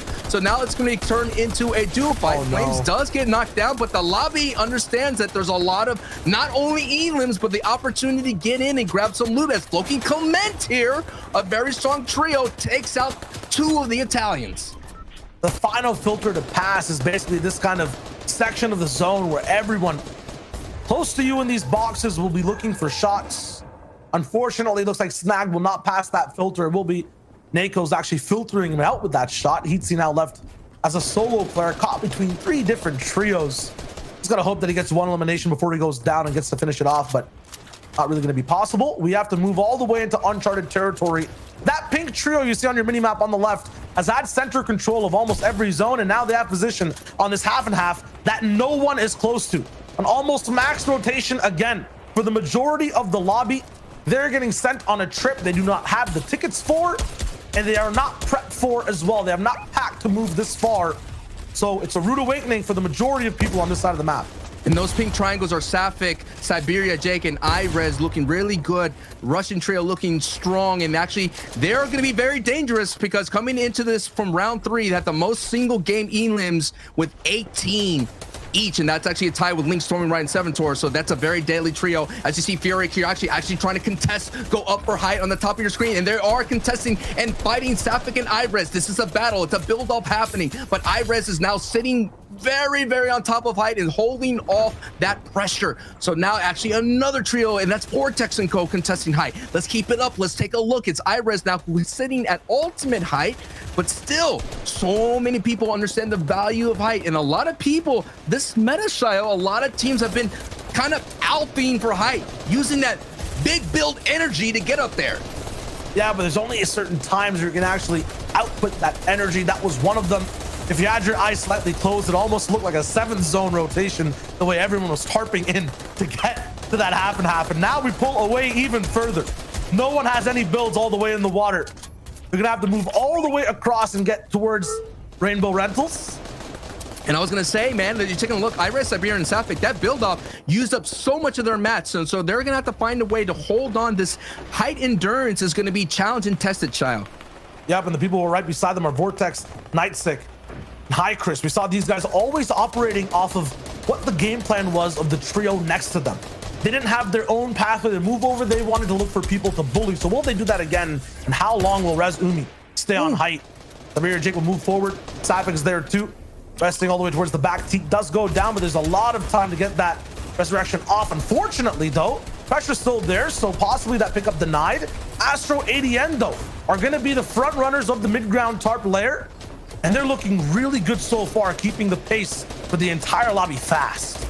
And let's see if Irez, Siberia, Jake, and Sapphic, who have been kind of quiet coming into this match too, may be able to turn it up here and cash in as much as possible. So far, another knock on Playwell Pinke. That's 4 elims total, and they're looking very strong. And you hear the harpoon going off in the distance as Amplify is able to get a knock on Cammy. You're hearing that harpoon off in the distance, meaning the refreshes are there. So that question of can they hold on to height is being answered with their play. They're holding on to height by getting refreshes and making sure they rack up as much of those materials as possible, Shio. Yep, and past this, I think we have Amplify and ADN on the same layer from opposite sides. Nate also in the middle of the entire destruction going on in the center of these builds. Up top, though, Siberia Jake stays high and dry. No issues there as Benji and Amplify go down on the backside, unfortunately. Past that, though, now we see the real trios moving forward strong. No actual pressure near them at the front side of the top, but at the back, Fury is popping out with Sapphic. Floki taking some elims too. Night6 fights the trade onto Floki though, and Katsuri goes down to Ro. Babs all the way down below. Razumi can do nothing but just watch as his metal builds below him, denying him any access for any bullets or shots, any elim potentials from the top side. But they have got a few refreshes to keep this height alive. Past that though, the zones are closing down. 5 trios left. We're going for that top 3 level of placement, and height is also getting chopped slightly. Razumi has only 5 builds, is running out fast. And you're taking a look at the low ground. I was seeing who is on the low ground that's been wrapping up everybody that's getting pushed down to them from the team from high. It is ForZR, Kezix, and Nate. And look at the number of elims, ladies and gentlemen, boys and girls, folks from everywhere. You're looking at a 10 plus elim game right now, 58 points total, and they're racking up. And look, they have the heals. You got floppers, you got cabbages. The question is, will they be able to fight height and walk away with the victory royale? And Sapphic does go down. That opens up that door. Falconry doing some damage. So that height is going to be challenged, and that's going to be from Falconry and Sky. So hey, that's an opportunity for ForZR down on the low ground to be able to do some damage here as much as possible. Rezumi's at a gas though. Yes, he only just rely on this actual shot and has one bouncer to go kind of up, but Rezumi's left all the way down. Sky with a big shot over to Jake. He goes down completely. And now Robabs with Sky has control. No potential for the revive though. Rezumi left on his own in mid ground. A trio right below, hungry in the water. looking for the next shot to take, but it's the skies up above that land the first shots down. Razumi almost picked up. How is he still alive is the question. Someone please get him out of here. There you Okay, go, now there you we go. have the 3v3. We're always looking forward to in these end games. The question is, will height reign true? Are the heals kind of in position for this high ground team? I don't think so. I feel like the floppers and cabbages should be enough for low ground. They're so far apart as well. This drop down will surely do maybe a little bit of fall damage if done incorrectly. No, Skite has enough builds to go all the way down. And now the wrap-up's coming through. Big beams from height. And still, Fortnite and Kezik survive. And there's going to be a moment to see if that high team could essentially suffocate the other team down below. That kind of going up this little elevation may be enough to cause Nate and company to kind of go back. And yes, it is. Down goes Kezik. So now it's Nate and 4ZR to kind of hold on as much as possible. Robaz setting the beams from up top. And what a great play from height. And front side of the zone as 4ZR goes to the backside. Valkyrie now sent out to get that elim, does enough damage, and no doubt 4ZR now is trying to find that siphon, and is it enough? He does find it just for a moment as Robaz and Sky and 4ZR, what do you have in your inventory? What do you have? And Sky now has no choice but to go in. Sky goes down. Can 4ZR survive? He does! Wow, it is Robaz. Wait a minute, Robaz and Sky. Oh my. That was so close. I thought 4ZR got it. It looked like he was able to do it. He went out, almost got that siphon, but it was that play from height and the rotation on that zone that was able to squish it out right then and there. But great play from Falcon and Sky and company to be able to take height at that in game and win away with the Victory Royale. Yeah, I like the fact that they stayed back and then kind of, as you mentioned, went up and over towards the front side to control the entire zone. And then a very good bouncer tech from Robabs to make sure he has the space available to both deny the damage from the shots and have room to pop those floppers from a distance to secure that win. Overall, an eventful game from start to finish. Zeke will have everything with Reese and Levin to talk about from the stuff we missed on the main screen. Yes, Europe. Yes, continue to bring the action. That was insane. Reese, I really kind of quickly want to come to you. Last week, and in case you guys have not seen it, we created a package that we have put out. Reese, we had Shywage, we had Kelly. They talked through some of the things that we were seeing. And specifically, Falconly was one of these trios that we saw was having trouble with Storm Surge in like all of last week, his trio. Now we see him make it with his trio to endgame. And he's the guy saying, look, you know what? Whatever happened last week, this week is completely different. This is fresh. And he's the one like just full send running into Storm, trying to track down fights. This trio is looking really, really good. What has changed for these guys? It's tough to say what's exactly changed because last week, they ended up placing 20th, and overall, their games just kind of hit or miss. They really were just placing between 13th and 20th in every single individual game. They weren't getting into that good placement thresholds. They weren't getting many eliminations, and they had Misty uncontested. This time, they're still contested in Misty, but they're only taking half of the loot and disengaging earlier, which means they're not struggling with their Storm Surge as much because they're rotating earlier, which means, guess what? They're not going to go down earlier, then they can keep going through the end game. And in that right there, that last minute, Falconly almost choked the play. Luckily that zone was kind of going uphill a little bit, and that choked 4ZR into that heal off earlier than he would originally anticipated because he still had materials left. So he goes back in, and Falconly gave him that siphon, which could have been a huge mistake, but luckily because it went uphill, it ended up choking him out. So really good play overall from that team, and very, very consistent. I'll be honest with you guys, I wanted to come into this, right, talking about how, Nate, Kezik's 4ZR had just pretty much shown us a low ground masterclass. And to be fair, they did, right? They showed perfectly how if you're playing low ground, even sort of like mid ground, right, you want to be prioritizing, staying ahead, you'll be able to pick up so many limbs, right? You see Nate there on low ground, just holding out his charge, max charge, just waiting for people to just drop down into his crosshairs. And it was so effective. The key detail, though, they were literally played that perfectly up to the final moments. Always have to be aware of the terrain, right? Wasn't aware of the fact that it's going uphill. Once it's going uphill, you want to prioritize staying ahead at that point. You can prioritize staying ahead the whole end game, right? That's all good and well. But if you don't remember to do it at the time it crucially matters, right? When it's going up a hill, you see exactly what happens there, right? Falcon and that, they're able to just sort of suffocate them down the hill, and ultimately it wins them the game. Yeah, and just looking back at some of the earlier game clips, how all of this unfolded, if we're looking back through Kiriachi, Jamside, and Fury, if you remember back to the last package we talked about, they ended up landing Weeping, right? And they got bullied off spawn, so they ended up changing it up. And here's our team that was performing extremely well. Arizumi, Safik, and Siberia as well. These guys changing up a little bit, moving in, and hitting a beautiful snipe. And that right there, Storm Surge sorted. Yeah, I think that's one of the things we've seen this season, right? What players are able to do with that sniper rifle, being able to sort your Storm Surge out. Thomas HD, one of the better players in the lobby right now, over at Dirty Docks, their home. They won out this off-spawn engagement, and you can see the L dance comes through, right? Trying to taunt the players a bit, right? You don't want these guys coming back giving you problems. Look at this, though. Benji Fishy, he's so impressive, right? He is so impressive, and he's about to make a play here, which I think everybody at home will appreciate. That rocket launcher comes through. Yes! Harpoon, Crippen down. Oh my goodness, Benji Fishy, you are one bad boy. I can't believe my eyes when I see that guy. He is so amazing. Taking a look at the standings though, Train H boys on top, Sky, Falcon Lee, Robabs taking that first place spot.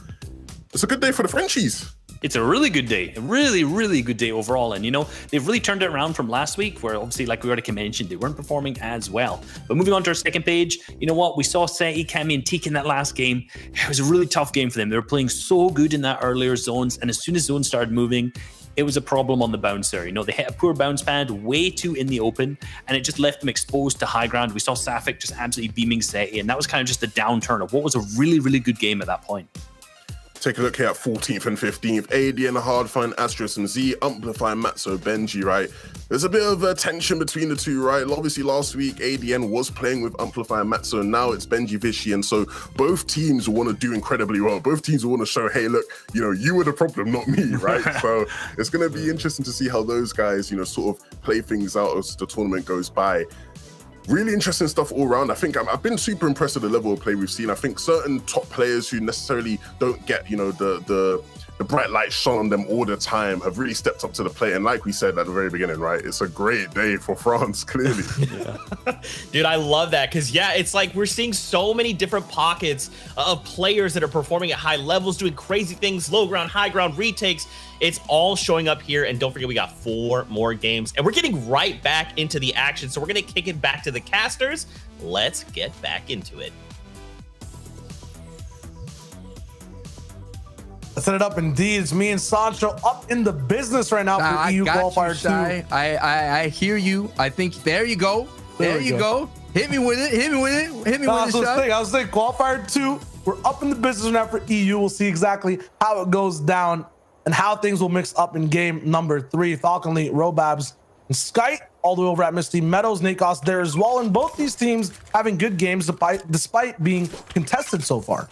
Yeah, the neighbors not only in drop spot, but on their leaderboard. And like Levitt and Reese said, France is on top, taking up 1, 2, 3 of the top spots and looking very strong. And Sky Falconry and Robaz were able to kind of take that high ground at the very last minute, and they just went up for it. And we talked about high ground takes, and we saw one happening into that, against Siberia, Jake and Safik, and they went up. But Falcony and Sky, you talked about it. They timed it perfectly, and they were able to not only capitalize on that, but walk away with that Virtue Royale. Yeah, double perfect timings and getting that crucial revive as well was just huge. And that trio past that door at Retail Row. Looks like nothing is kind of, really going back and forth, so to say. There is not really too much strategy breaking down between these fights. It's just over and over again. Head-to-head collisions from Pushy Trader and Rax against the Playwell trio. Right now, Playwell actually not looking too good at all. Looks like they got aggressed on first. Mistakes fixed from Trader's squad, and they're the ones to win the engagement. Yeah, I mean, that is, Trader's company is currently sitting in 33rd place right now, and it's actually going to pick up their first elims of the day here in round 4 of these qualifiers, week 2. And Kirachi and Jamside, we talked about them being dropless. Looks like they found a home out there in Lazy Lake, and sometimes within these tournaments, you gotta mix it up a bit, maybe find a trio that you could actually match up well. And Jamside is one of those people that knows how to do that. He's been a part of this EU region for a very long time. I mean, this coming from Russia, you're taking a look at just the accolades. He was actually in the World Cup days playing with Proxima Star. And so that's kind of crazy that they've been that long. Actually, let me take a look here. Actually, it was Domentos that he was playing with the Royal all those times ago. So very nice to see Jamside being a good thing. Is actually Legendary, his other trio mate who's played with the World Cup duos with Proxima Star. But hey, Trader, you got yourself on the board. Let's see what you can do with it. Maybe absorb the power of play well, and maybe that'll help you.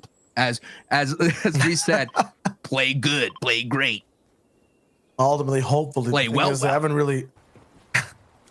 Even if they do end up playing well past this point, it's all the way towards that end game, having the experience of the first 2 games as well. It feels like everyone's kind of in a flow now. They found the layers they like. They understand who are kind of the leading captains of height, who likes to play low overall over these last 2 games. Very true, who's just winning off spawn now in any of these hot contested spots, like Steamy Stacks as well. I'd have a rude awakening, understanding that this is not even the hardest portion of the game you have to go through. It's just the first test. And now Void has been not getting, you know, the most flashy grades in these first few exams. Passive there as well, trying to savor something from this fight down below on the walls. 7-Tor Link and Stormy Right have been, you know, successful off spawn and winning this engagement at Steamy. But you're seeing what could happen here is now 7-Tor is trying to hold the wall as much as possible, try to get a pre-fire shot with a great tack, does not find the connection that he was looking for. It's gonna have to retreat. But this is the kind of a metaphor throughout the entire day between Pafo and Passive and Link and Void. I'm sorry, you're seeing that it's leading to a single-digit day so far from this very strong trio. This is something about Steamy Stacks. And now they did pull zone, so this fight's going to last a little bit longer. A lot of their pulls of the day have been going away from this POI. As you see the shots between Void and Stormy Right happening on the top side. Now the pressure is on. Yeah, Passive goes down. Stormy Right applying more pressure here. Void now has been converted into points. Link, Stormy Right, and 7-Tor looking strong. And just to correct myself, Jamside played with 7SSK7 in the World Cup duos, coming in 33rd place. So we know Jamside is looking to add to that trophy case in terms of accolades. Continuing on that terrorist Thomas HD, and no, the continuation's over. The end for match 3. Unable to get in match 1 and match 3 to get out at the hands of Marvin and Dookie here. For how? This is like For seriously. how's I was hoping for just consistency across the map, because in Steamy, right, for Passive's trio, they disengaged in game number 2 because, as you mentioned, Sancho not getting all the zones in the game. You want to make sure, you know, if you're not going to win the fight, just go away. The one time they try again, they lost like they were supposed to. The 7-Tor's trio, like they were earlier on in the day. Now Dookie, Marvin, and Vanille must have learned something in that last fight. Let's not just leave, you know, an isolated 1v1 for, I think it was Dookie to fight against Thomas HD. Let's actually help out and play together. Maybe we can trump God trio over and Dirty, and they do. They make it look absolutely clean as well. As these off-spawn fights are kind of ending, we'll notice the people who were uncontested or had a set game plan are already on the move. The people who are closer towards the top side of the board as well. The second place trio for the day for the qualifier round number 2. Sploky, Clement, and Nakos. These guys 7th in that last FNCS. And they're looking good. I mean, they're very consistent. This trio has been together since June of 2020. And their first played is basically, it was Floki and Nakos that played together for the longest time. And they got Clement in the fold back in May 2020. So one of these long-standing EU regions that is not mixing it up. And we're seeing a lot of new chemistry being created with Benji, Matzo, and Umpify, who currently sitting in that 15th place. It's so interesting to see ADN and that trio in 14th place with Hard Find and Astro. So many of these things. But I just think that long as you, like, I thought going into this FNCS, Shio, that trios will stick together. I thought definitely ADN, Matzo, and Umpify would stick together. I thought the play well with Beto, Stir6, and iDrop would stick together considering their success. But just like Savage said on social media, sometimes you got to make a risk. You got to step out of the box. You got to play for the win. You can't just stick with what you know. Sometimes making that decision to risk it for it all could lead to gold.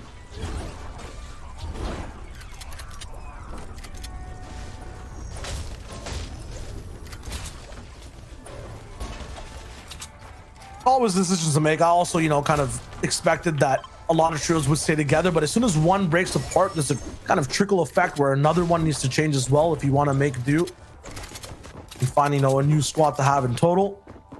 These trios like Command, Floki, and Nikos, who played for a long time, get that experience built up. They get trust. They get a cool play style as well from today. We've been seeing Nikos and Floki just pop off with those, I would say, engagement type eliminations. The first ones to pick up the shot.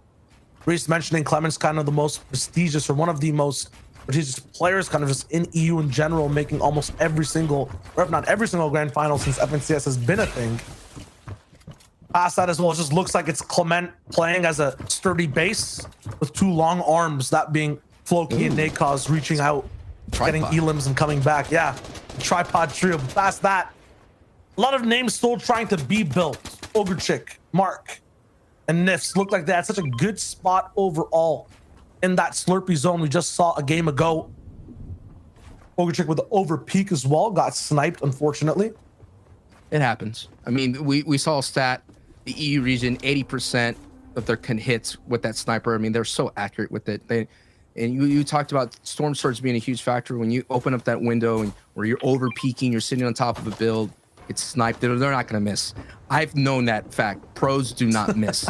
You think you're good, you think you're fine, all of a sudden you get dinked right in the dome, and you get sent out and you get converted. And Astro, Hardfind, and ADN are looking for that. And this is one of those teams that they are not going to be able to get in on consistency unless they have a great performance the next round. They're going to try to get in as much as possible now.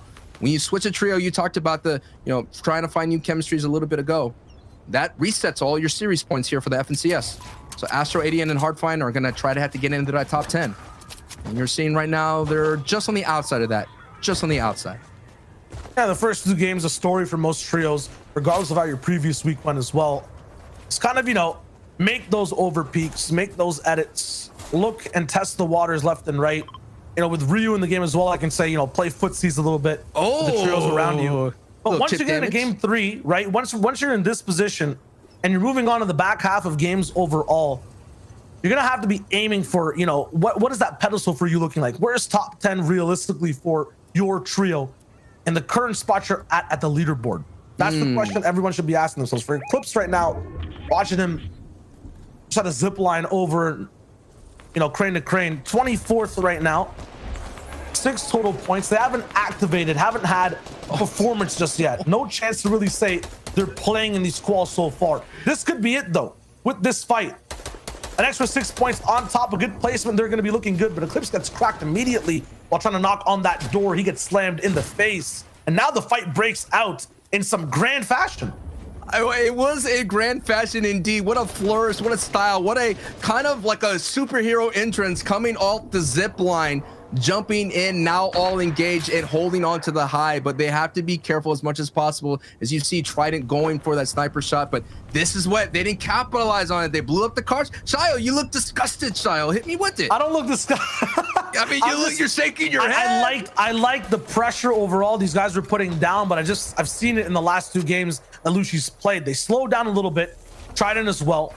They maybe overthink the fight they're about to be in, and then it leads to them just getting, you know, victimized by the zone behind them. That's true. I mean, a lot of investment in hard mets went in. You saw the metal builds. I could see why you were shaking your head, and they made the highlight play. I mean, you're coming in on a zip line. I mean, you're not doing that just for Storm Surge tags, right? You're going to have to get in. Now, granted, it did get them 985 above the Storm Surge as 6 players has to go down.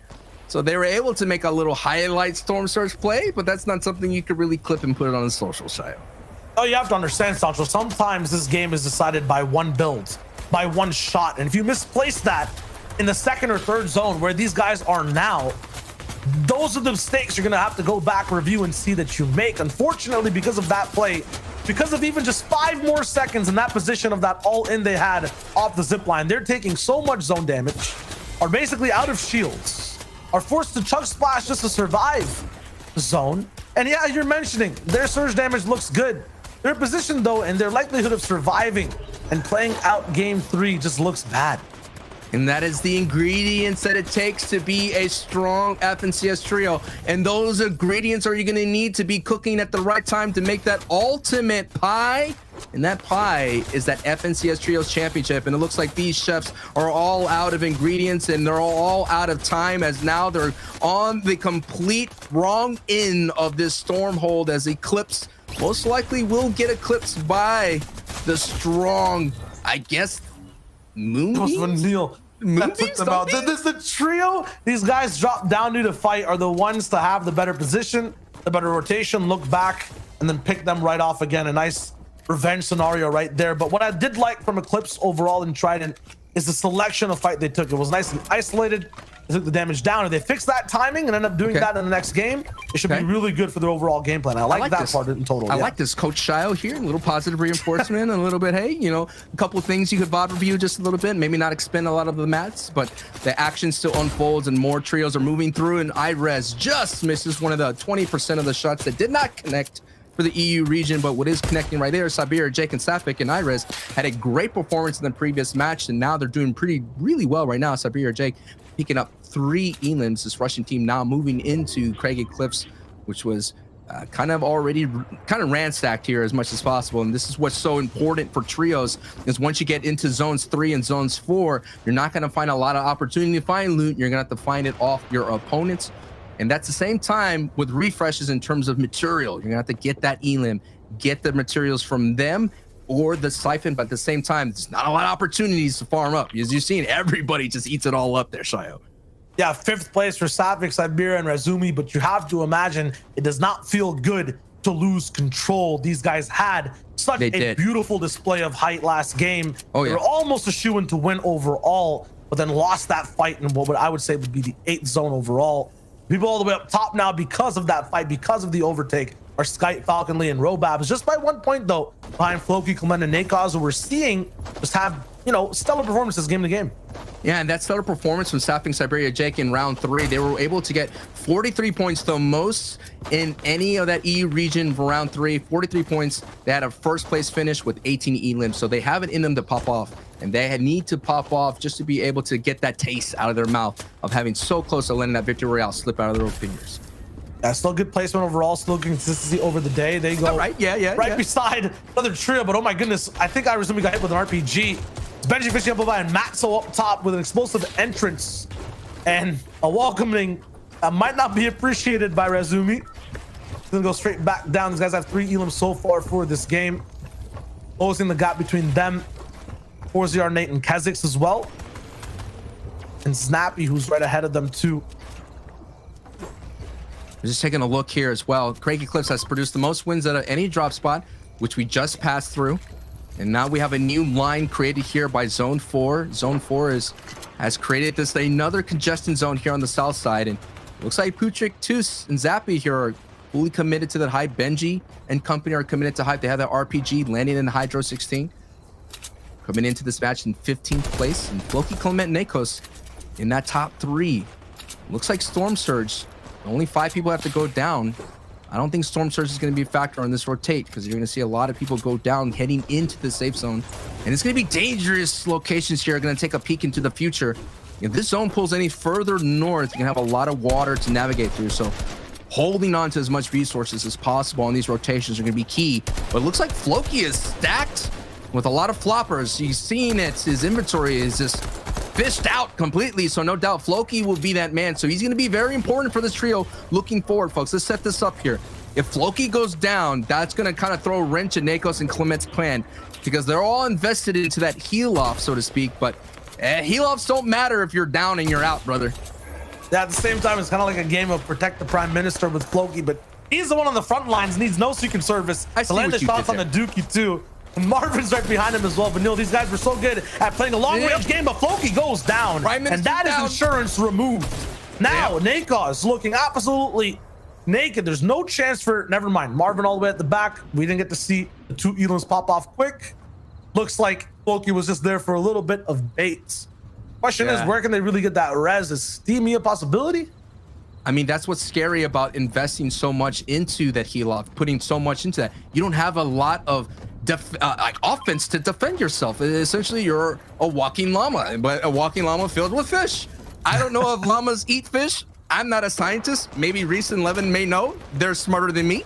But what I do know is Bad Sniper, Laxus, and Tripper are still having the same result that they had previously in qualifying 1. I mean, they haven't popped off just yet. They're still middling in the middle of the pack of the leaderboard, but this may be a strong opportunity. They do kind of pull that half in and half out, but you know who does?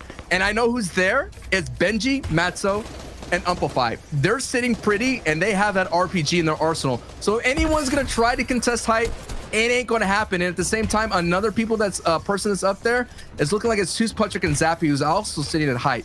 So we may be seeing a sneak ambush play here that's may be happening soon, but he has that pressure cooker of that charged shotgun ready to go. So hey, if you're gonna try to take height away from Patrick Tooth, you may pay that toll on HP.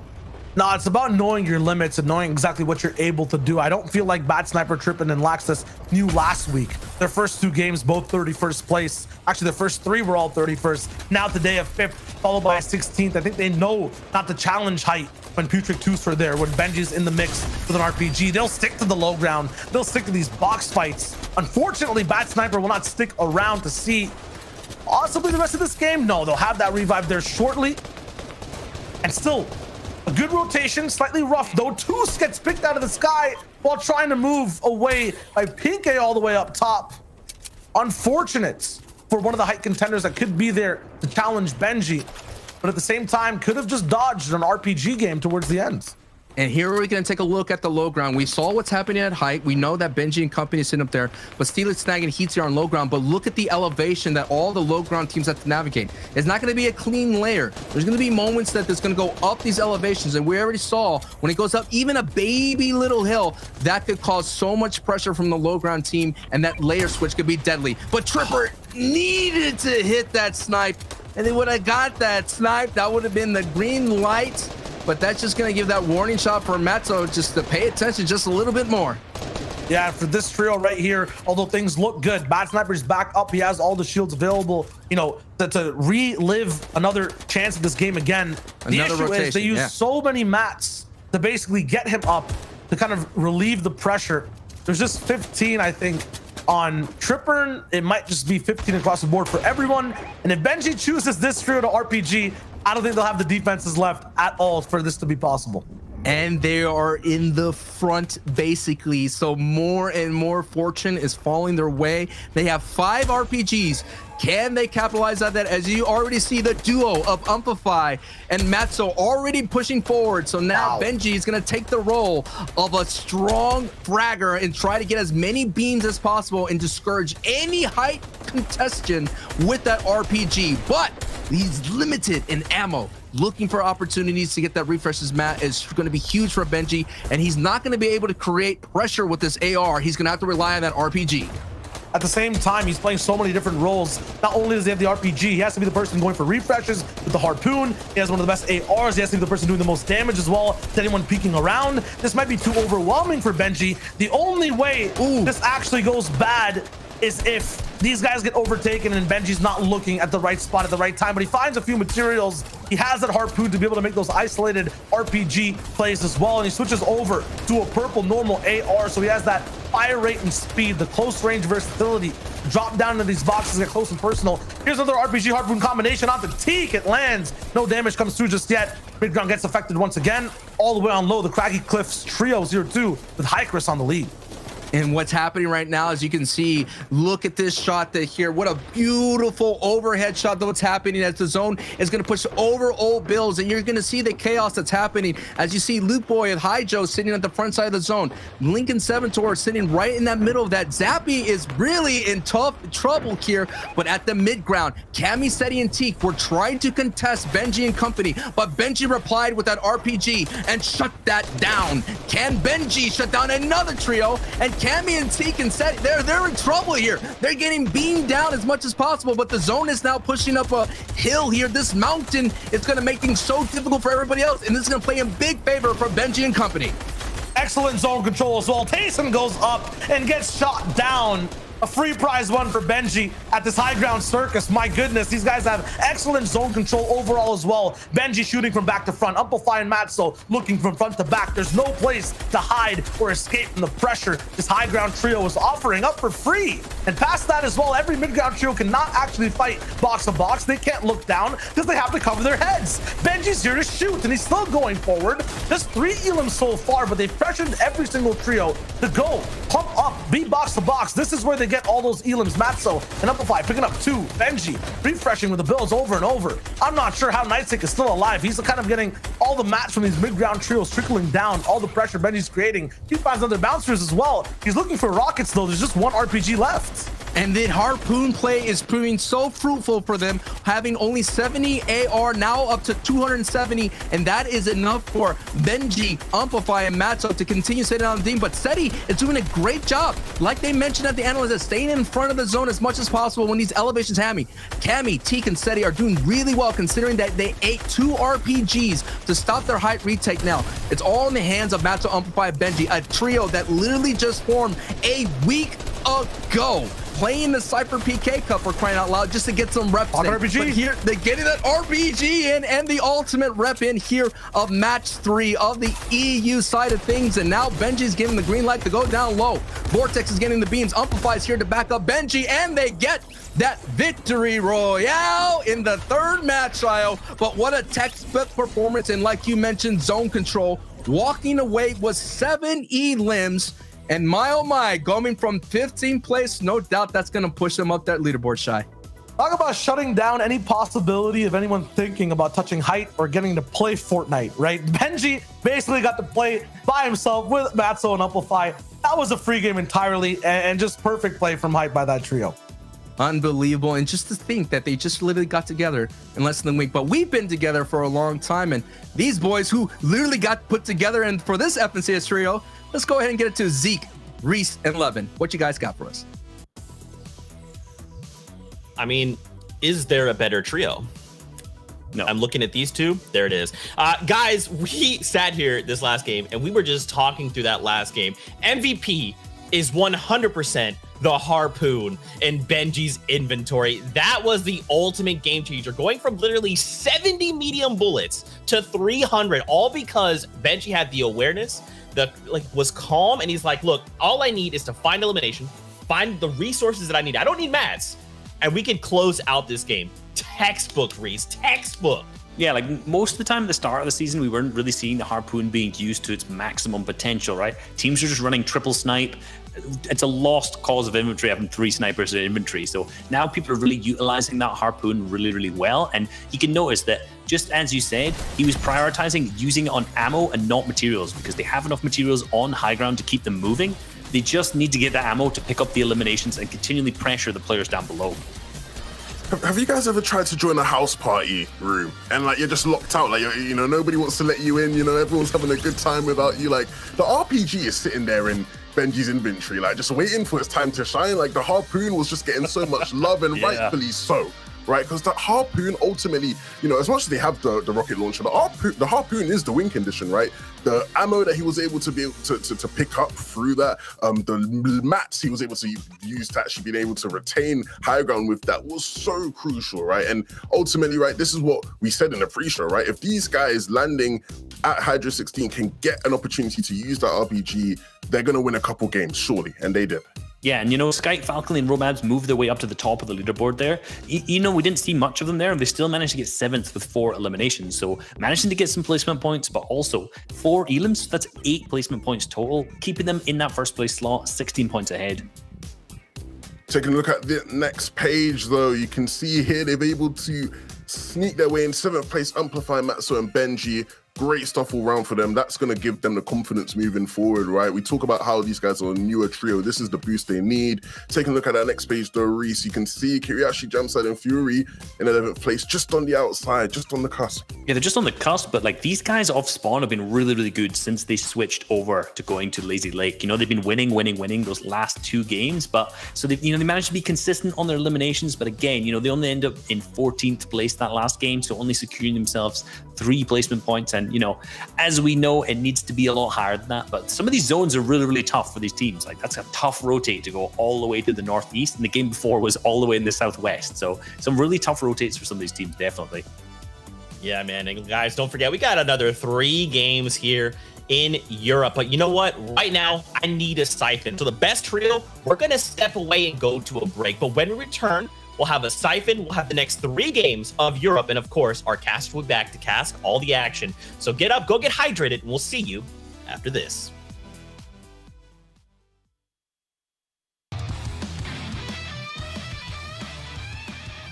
Early aggression, something the best teams are using to speed up their games and win tournaments. Today, we dive into Game 2 of NA West and see how 2 different teams use an aggressive early game and translate it to an amazing end game.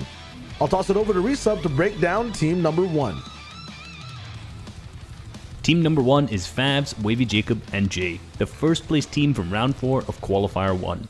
Starting off their game in Misty Meadows uncontested, they have a lot of time to build up strong loadouts for early aggression. Every member of the trio starts off the game with epic ARs, double Dragon Breath shotguns, max minis and shields, and fast heals such as floppers and chug splashes for the aggressive plays they might want to take. With 300 ammunition and a favourable zone to play with, stacked is an understatement for how well off they are. They rotate over to Kai to start some early aggression, looking for tags, but diving deeper and committing to third party a fight. One team disengages, making it a 3v3, but it's completely unfair on the trio who's mid-fight. This is a fully stacked Misty Meadows trio versus half of Kai Corner. Power levels are not equal at all, making it an easy fight for Favs, Wavy, and Jay. Early aggression for this trio is invading these weaker POIs fast in the first zone and then drawing out fights knowing you have the best loadout on your side of the map. Using early aggression correctly also gives you an advantage when Storm Surge comes around. They got to play defense when Surge started to do damage, getting the option to delay a box dive from Falconer's trio, who were forced to get desperate since they never got to be aggressive earlier in the game. For Jay though, early aggression lets him play more patiently, playing around the Surge ticks, making his enemy an easy target as the whole trio is easy to clean up.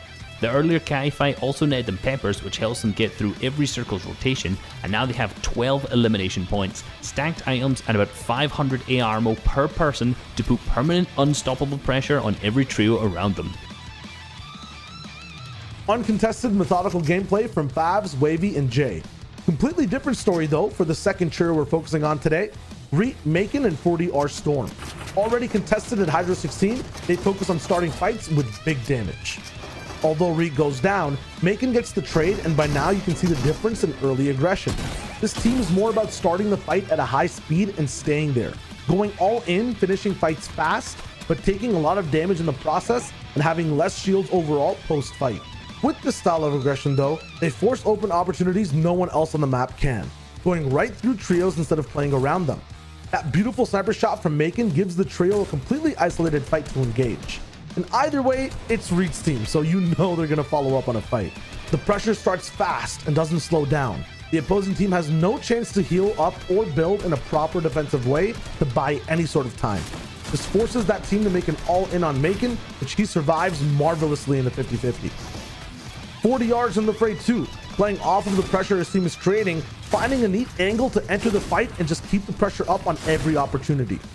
It's like they have unique heat-seeking sensors built into their crosshairs. Both 40R and Reet focus the same individual player from multiple angles throughout the entire fight. This godlike non-stop pressure makes the fight last less than a minute, in which afterwards they're already on to their next aggressive position. This is where you can see how Reet's trio is more proactive because of their drop and loadout and aggression. Instead of playing around trios for surge and picks, they force some damage in with an RPG, noticing that the team below them was taking surge damage. This is a crucial time for a map refresh too, and this trio takes things into their own hands instead of waiting for the opportunity, knowing the enemy team can't heal. They secure free healing points and insurance for the rest of their endgame. How did early game aggression really affect the rest of the game for both these trios though? We have to bring in Kelly to give us an endgame breakdown. Now we've made it to the endgame, where Favs, Wavy Jacob, and Jay see themselves with a stacked loadout due to a few stress-free rotations. Their early aggression allowed them to shift their focus from diving boxes to surviving, and even an opportunity for them to split more than usual. Once the low ground battle began, so did their reign of terror. Ripping apart other panic trios and grabbing several eliminations garnered them 24 elimination points and a third-place finish. Even with great rotations, another top team, Reet, Macon, and 40R Storm, ran into some trouble after Macon went for a pick and in return is picked off himself. However, between effective early aggression, smart engagements, and great timing, the duo was prepared to face the endgame regardless of being down a man. 40R and Reet pop off, and with a bit more fortune, the victory royale could have been in their grasp, but instead they finished the game in 4th place with an incredible 13 eliminations. With early aggression, you can be reactive and planned out, like Favs, Wavy, and Jay, or proactive and fast-paced, like Reet, Macon, and 40R Storm. Either way, you set yourself up with great loadouts, huge point swings, and some top finishes in the highest level of tournaments. It's hard to pull off, but keep practicing those game plans off the drop, and who knows, maybe you can be qualifying for a finals in your region. That's all the hot action we have though for now. Stay tuned for more fast pushes in NA West and beyond this FNCS. We'll be seeing you on that battle bus.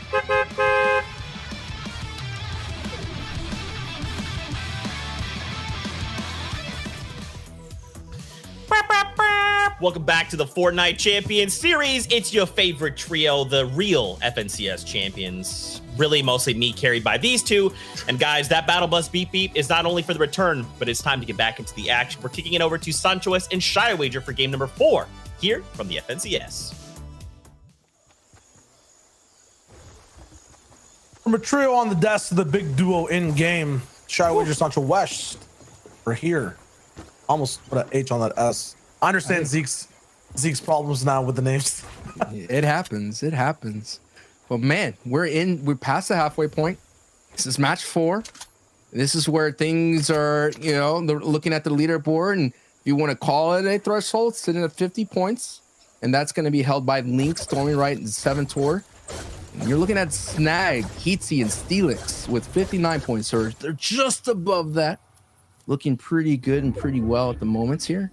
But the question was an unbelievable win from Benji, Matzo, and Amplified going to the other member of that historic trio of ADN, Matzo, Amplified. It's ADN here with Hardfight and Astro in a tough situation. Now, this is the second time we've seen them push this Blue Bridge fight. But this time they're being a little bit more aggressive. Last time they took an AR kind of front and they were sending beams towards builds. But this time they decided they're going to make sure they wrap up this fight a lot faster and kind of alpha them out of the spot for the precious metal. All they looking blue so far are their feelings because they're outside the top 10 for the moment. Of course, that's what Sancho was talking about before. 7 Tour holding things down with 50 points. That's where everyone wants to be at, and here is the trio we're talking about. 7 Tour, Stormy Right, and Link. Interesting. Always better to have 2 cars up the assets. Question is, can they find some real estate now? That's the thing, man. You can have all the cars in the world, but they always say it's all about property investments. And right now, this trio has been struggling with that property investment, deciding to leave out of the drop spot a lot early. And they're out and about. They're going to try to look for a knife, maybe somewhere on the coast. I don't know, maybe somewhere high up. The more exotic where you landed is going to be a lot more investment will be made. For now, Vettel, Stursix, and Krizzy, we were kind of going all in on them. They were just on the outside in the previous qualifier in week 1. They were just falling in 11th place. They've been having these crazy engagements out here in Caddy Corner. So these little small skirmishes, and I think that's been slowing down their rotations. We saw in the previous opening match that they had a long storm fight, and now we're seeing this another engagement kind of break out here outside the safe zone 1. And 4ZR, this is not good for 4ZR, who they've been doing really well throughout this entire match. 4ZR takes an ill-advised bounce and gets knocked. And 4ZR, who the French team, they were doing so well coming into 5th place here, getting a little hurt early, but at least Nate there is able to get Jerky back. Yeah, I think they already had the 2 picks beforehand. There was a 3rd trio in the mix as well. That was Castries. They'll kind of go far away. But they're inside that top 10. They're having a good day so far. I was gonna say, like, this shows that Nate and Kesix and 4ZR are being aggressive outside their sweaty sands. They're out here trying to contest that team out in Holly. They're out here trying to find the scavenger route trios, and they're looking to up their eliminations. And not only that, and we've been seeing, you know, sweaty sands has been uncontested for most of the time. And when you're uncontested, you have to solve that problem of Storm Surge. And Nate, 4ZR, and Kesix take that fight, but now they have to take some time to get back up to a stronger hold, and they have to rotate, considering that they did get max pool, because now we saw a peak of the safe zone is definitely way over here on the East Coast. Yeah, getting to look at how Sweaty Sands operates outside of its drop, getting to look at all the obvious things and stand out things we've been looking at so far in the first 3 games has been nice, but something flying under the radar is this trio on your screen: Icarus, Nightsik, and Vortex. These guys landing over at Craggy in general. I've been having a lot of success. Second place so far overall today with the 78 points. So from what I've been seeing, they kind of have this kind of, I don't know, against the grain game plan where they don't ever fight for a specific position. They don't ever go for the most strategic box fight. They're just picking one duo to possibly pressure, to maybe make them overbuild a bit, and then following in their trail, and then moving, you know, between trio to trio, last duo alive to last duo. It's a very interesting game plan.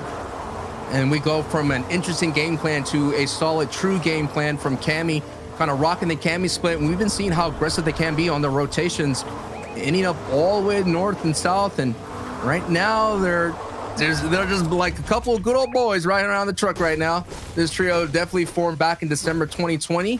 They actually are the Amar just Legends Cup champions. And shout out to all the watch parties throughout the entire world out there, having a great time vibing with us here in this beautiful FNCS day. There's nothing like an FNCS Champion Series and season, I always say. It always gets me giddy inside, as you see Matzo actually getting a knock on Toos and getting that confirmation. So Matzo and company are still doing really well coming off their victory royale here. And we're going to go to another team that we were just keeping an eye on. One of the underdog teams is Sky, Exexpert, and Meta in a box fight here in this strange part near Steamy Stacks here. And we've been seeing Pingo Wingo kind of make his rotation here along with Soldado, and they were able to be this ultimate third party, and they're able to capitalize. But now Pingo's in trouble here, and Sky is pushing in, trying to find that layer that Pingo is down in. Sky sitting on the beams, and they're going to do this without Expert. So it's Meta and Sky. And that go against this fortified. Nice edit here on the backside. Definitely their piece control here. Get a nice tag here, Shio, and this is what's going to be good here. But Pingo and Wingo are definitely in trouble here, considering they're down a man, and actually, well, still down a man considering you have no shield. Yeah, it's kind of a specific situation where you're kind of protecting the one player and making, or just trying to buy time for him to get that shield off. You can hear the minis just being thrown on the ground for the moment. I can try to pot them, but the pressure staying on from Sky and Meta from 2 different sides. Getting some shots taken down. 2 people now on white HP. The shield's not cracked from the duo that's making this 3v2 look like it's not a 3v2 at all. Bangu finally popped those shields, but at what cost? But then Skies are still jumping around a little bit, but the pressure's kind of up down a little. I'm gonna say that was a battle between 28th place from Pingo's trio and 28th place with Meta's trio. So the same kind of, I always find that teams that usually fight each other on rotations usually end up being on the same part of the board for some reason, like because they're always tripping themselves up and getting to their rotation. They always kind of slow down their pool and push up their leaderboard as well. But then another team that's been kind of deciphering or by kind of making a lot of aggressive engagements throughout the entire map is Taste and iDrop and Mr. Savage. We've been seeing them in Weeping, we've been seeing in Stealthy, we've been seeing them, of course, where they drop in Salty Towers, but now they're going to take a very strong position here in the middle of the zone, it looks like, and now going to set up their bases and looking for the tags. And Taste and Mr. Savage and iDrop have been having a strange day in a sense where one person's down, one person's solo, but they're the kind of team that if they want to get in, they can. I mean, we did see Vidil and their trio kind of just pop off at the last moment and able to get into that top 10. Will Savage and that trio decide to get in here today? That will be the question going forward. I mean, they did that last week. If you're talking about Vidil, on the fact of early aggression into a big pop-off clutch in general. From all the early aggression I'm looking at from Savage in general, iDrop as well, and Tayson, there just seems to be mistakes going on in every single fight. It's unfortunate. All their early plays not really working out in total. We'll have to rely on that end game, which is not always the most consistent for every single trio. There is one that can do it. It should be Savages. Past that, though, there's a lot of big contenders up for grabs today who've repeated from before or have been here last week. And some who haven't, like Fasteroki, ADN on your screen, like Nightsick, and Dex. All these guys, new contenders, all at the Coliseum as well. Fights breaking out down below, and there's a lot of people circling the stage as well. Outside on the desert, I don't think anything will break down here. They shouldn't be close enough to really get down in this box fight. Unless Vortex, Nightsick, and crew force this, which they have been the entire day. They always end up cornering one trio and then just hunting over and over and over again. Yeah, and that's what got them on the second place on the board with 78 points. As you see, Sky Falcon and Robas, with their consistency and their nice one Victory Royale down there in the swamps, were able to push them up just a little bit higher. But you're seeing it's a very close fight. This week's a lot closer, as you're seeing Fasteroki getting a nice knock right there and a confirmation. They're pushing in as much as possible. But Bobby, Helix, and Desi, they're currently sitting in 12th place. This engagement's huge for them because, again, the top 10 are in. And for a trio like Dexy and Bobby and Helix, it'd be huge, but it's just so claustrophobic and so crazy to fight here in the Colossal Coliseum. There's just so many angles they have to be mindful of. At the same time, there's sometimes a build can't be produced at a certain angle because of the natural terrain that kind of pops up here. So much of a box fighter's haven, and we already see Fasteroki, and that just means they've been here for a long time. I mean, this fight has been going for the entire match. They haven't moved, and those are the kind of fights that I'm always wary of, because once you expend so many of your materials, before you know it, you have teams rotating right through you.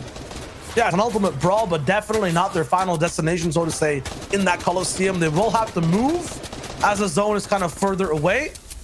4-0 Keziks as well, kind of a tale of duos in this game. There's a bunch who are just barely fragmented and alive, playing kind of their last legs, trying to find a way to either get their third member back into the party, but at the same time, not many opportunities for a reboot van up in the center of the map. I think the only one available is that Colossal Coliseum. Yes, and that one is always sketchy to go to. Yeah. You always think that there's someone standing on top of that fortified fortress of the Colossal Coliseum. You all know, whoever plays pubs knows how dangerous a reboot can be, especially there. But we're seeing a very dangerous trio mooking up for it. Look at it. Clement is the only EU player to make every FNCS Grand Final. There's not a lot of people out there in the world that could hold on to that accolade, that stat, as Clement, Nakos, and Floki are sitting with 77 points, having a great, fantastic day, looking very strong. Most likely will qualify here in round 2, but we still have a couple more matches to go here, Shayo. And the question too is, like, what does that actually mean for Clement? How does it change the way that trio plays? It means they have a lot of experience of every single meta that's been kind of delved down in every FNCS, and at the same time, a huge arsenal of options no matter what happens. And I want to know is what meta will be formed here today. Already, for those of you that missed it, I mean, Tayson, was it Tayson or Thomas? Thomas went up to height in the previous match with the dub shotgun. The dub shotgun is an exotic weapon. Already there's rumblings on social media about the Big Chill, another exotic weapon that could have a factor into late game. Metas are always forming, and we're on the very infant stages of the FNCS. This is barely the second week. And for those of you who don't know, the exotics are only available through accruing a lot of gold currency, which you can get through character quests. So I'm so excited to see when will be the first kind of like, I guess, like flourish or the celebration of the exotic weapon being used. We've known the mythical weapons in the past and previous metas that Clement has been able to navigate at the same time. But what trio is going to pull out that ace up their sleeve and just show the world what they can do with those cool exotics? Well, it's not only the trio that's using them, but how you react, right? Like, so far, you've had to react to that type of explosive meta, whether it's clingers or RPGs. If Benji's on height, that's the type of game you're playing. If it's a meta where, you know, low ground's actually reigning true, how do you survive against that? I believe we saw Floki at one point just trying to stay alive as the last member of the squad in game 2 or game 3. there's certain situations you always get put in. Right now as well in the mid game, a lot of snipes being, you know, driven down on the map. There's been times where we have no use for snipers in the game and no one's carrying them at all. And other times like this, where every single trio has one operating sniper that you have to take care of as well. There's many different combinations of games being played from the past and completely new ones. Like, you know, playing against that snowball launcher, like playing against a shotgun that can send you straight towards the skies, and gas canisters as well. A remnant from last season, and now they're still rolling through. 7-Tor, Link and Stormy, right, looking to make that top 10 a little bit more secure, maybe a top 5 after this game. And no doubt that gas canister play from 7-Tor was a Storm Sword type play. They're currently sitting below it, trying to get any kind of damage on passive Void and Bappo, but all they did was just stop the rotate. Now passive is going to take a little bit out of rotation here, avoid any of the beams from Laxus, who's sitting up there with a beautiful metal base. But look at 121 below, and 12 people have to go down. So that is why you're seeing this box dive as 7-Tor is doing their best to hold on as much as possible, as Bappo's trio's retaliation is angered and is fierce as much as possible. So now 7-Tor, Link, and Stormy are now on the back foot, backs against the wall, as Passive and Bappo and Void are giving them receipts for their gas canister aggression. And that's the story that's happening there underneath the bridge. Up here, you see two other people on neighboring. You have Sky Falcon and Robas, who are currently sitting in first place coming into this match, sitting on top of right below of Jamsai Kirachi and Fury, who were sitting at 51 points. And like we mentioned, the threshold going into this match is 50 points. So they're on the border on that, and they're looking really good as Storm Surge is 412 above. Only 3 people have to go down, as you're seeing the feed that Flick picks up a confirmation on Cammy. Nice rotation here so far. And then 7-Tor ends up going down in that fight we saw with Passive. So on low ground, we know that they have a little bit of that lead. Void also picks up Stormman at the end. So Datu going down to Savage. So they'll get a refresh too, like we're watching Kirachi do as well. This side of things next to the zone. The big thing as well for the leaders of our region right now, that being Skype, Falcon Lee, and Robab, as they've been here before last week. They came 20th overall and never really had a startup or any acceleration in their games. Right now, they're blasting at full speed. The question is, can they stay at that top spot? Will 91 be enough in general? Last time we were looking at 83 points to qualify everyone at the top 10. That was Refscott, Andretta, and Scram, who kind of rolled right in. How will things look now? Who will not be allowed to play? Benji Fishy's here once again. Shots onto you. 10 RPGs available this time. I think last time we started with like 6. So even more explosive action coming to you soon. And yeah, you can see, you know, this is really close as it's been in EUF and CS in general. And it's not just because of the stats. You can just feel it in the teams, the boxes you're seeing, the way endgame is being played out. It's tight, and one little mistake, one misedit could cost you a big boomstick in your box. And now we're seeing Pink and Trio invested in height. We saw Siberia Jake's trio invested in height. And we saw the deadly RPG, like Shayo pointed out, 10 in the arsenal for Benji here. But it looks like this trio gets max pull. So now they have to make a decision. They do not want to bounce her over, because if they bounce her over, they're going to be able to heat a lot of beams. So that's the decision they're trying to make. Do we go now or do we wait? Look at so much tarps are down below. Bad Sniper Trio set up a crazy tarp on that metal bridge, so that is an option for them. You looking like Kirachi Jam side, they're just decide to go ahead and hook it and take that bouncer across.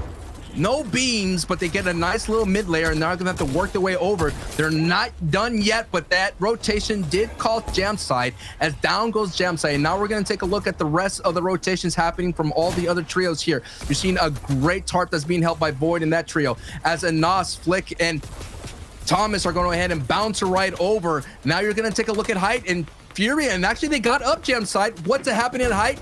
It is Sapphic, Siberia, Jake, and Iris again sitting and holding it tight. Round 2 in game for these guys. They had height, I believe, in game number 2 the entire time.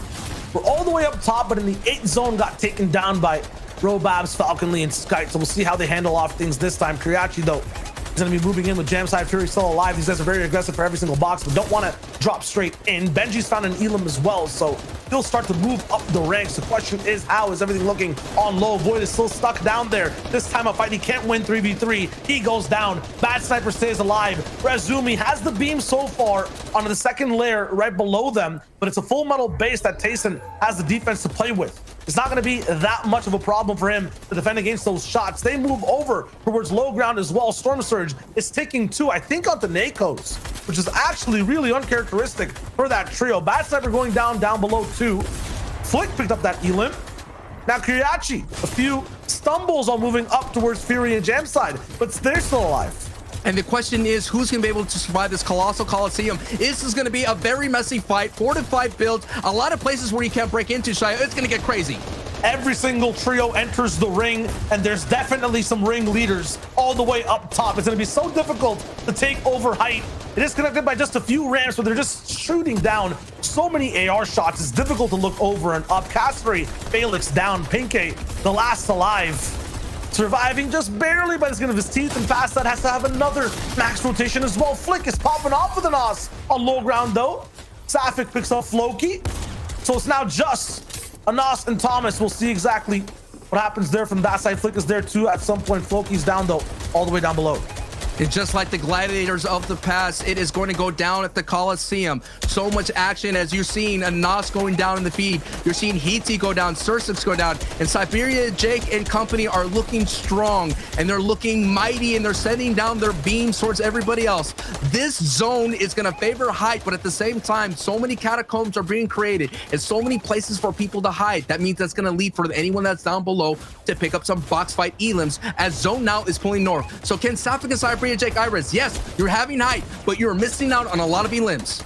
And the people who are taking those elims are your Dirty Docs God trio, and I hope they're still alive for the moment. No, Flick is now down, fully eliminated. Tayson and Savage go down 2. They were trying to survive. Kiriachi has 6 eliminations, Fury with 3, and Jamside with the 1. They're on double digits. They're looking for more, and with 3 trios left, they can definitely get it. Slowing down, Sky Robots try for another high take, and they got denied by Rezumi and Safik. They've learned from their mistakes. They're not going to be that easy to triumph this time, and now they have height control. It breaks down, but Kiriachi can barely breathe in the Colosseums down below. They look like catacombs. Finally dropping down though. Jamside goes down, traded with Safik and Fury. Kiriachi, the last one alive, picks up almost every elim, but it's Jake who has the ultimate laugh all the way up on height. He never dropped down to the sands of the fight. He never had to get dirty. He just stayed alive up top, held the position. No heals needed either. Throw down some style. What a victory royale. 11 elims to go side with victory royale, and able to stand on top of the Coliseum. It says, are you not entertained by the action? I know I am, Shio.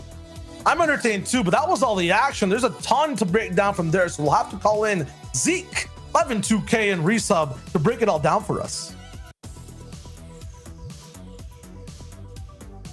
Sancho, I hate you so much. You stole my line, you jerk. That was going to be my line. Listen, end game Colossal Coliseum, okay? That was absolutely insane. I've never seen that before. And understanding, like, in case you don't know about the Colossal Coliseum, this is kind of like a POI that never changes. There's kind of these walls around it that you cannot break through. So understanding how you have to approach an end game like that. For Jake, he was like, look, teammates, you guys go do whatever. You guys go try to fight. I'm going to chill for the high ground. And when it all comes down to it, as long as you distract those guys, I'll be out in the safe zone. It'll be fine. And it worked out. Yeah, I mean, that's the beauty of high ground in a zone like this. Like, we saw Kiriachi's POV there, and he kind of started to dig down. You saw him go down a layer, and this is obviously to avoid enemies that were on his player, right? There were people there. But the problem is, once you start to go down, you have to come straight back up because you can't build all the way through. Yeah, I think it goes back to what we were talking about the other game with Nate's team, right? You have to be aware of that as a comp player. When your end game pulls towards that Coliseum, you need to understand how to traverse. You can see there Benji with a huge limb. He's putting in work with that RPG. I know he played NA DreamHack once with Zate, but like he's really harnessing his inner Zate with that RPG. Great stuff all around from him. Yeah, absolutely. And we're seeing that replay again of Siberia on high ground. You can see from that exact angle, just Kiriachi in zone, he's almost clueless because he's dropped down to those layers and you can't break through those walls. So if you're going through a Coliseum zone, you have to be very, very careful of the angles that you're going to take. But looking over to the leaderboard, we see Sky, Falcon, and Robabs still in first place here with 125 points, still keeping that really, really good lead over Safik, Siberia, and Irazimi, who are in second.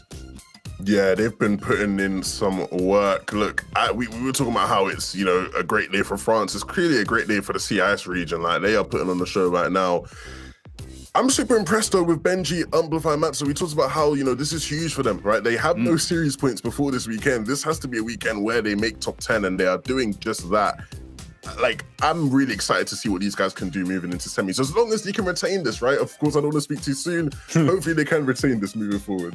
Yeah, I hope so. And, you know, we've got Kenzix, Forziar, and Nate, another team we're seeing currently in 8th. And, you know, that last game, 18th with 1 elimination, kind of didn't go a little bit as they had planned. You know, first game and the last 2 just really haven't been as they've been hoping. But overall, they're still keeping within that top 10, and they're going to be consistent. And that last clip, we just saw Seti, Kami, and Teak. Seti actually getting sniped at that point, unfortunately. You know, they'd set themselves up in such a good spot, basically where they dropped on the Kami split on the east side of the map. On a hill, they're ready to get Storm Surge, but just overpeaked a little bit too much. And like, even though they got the res off on Seti, that's so many heals wasted to try and get him resed up again.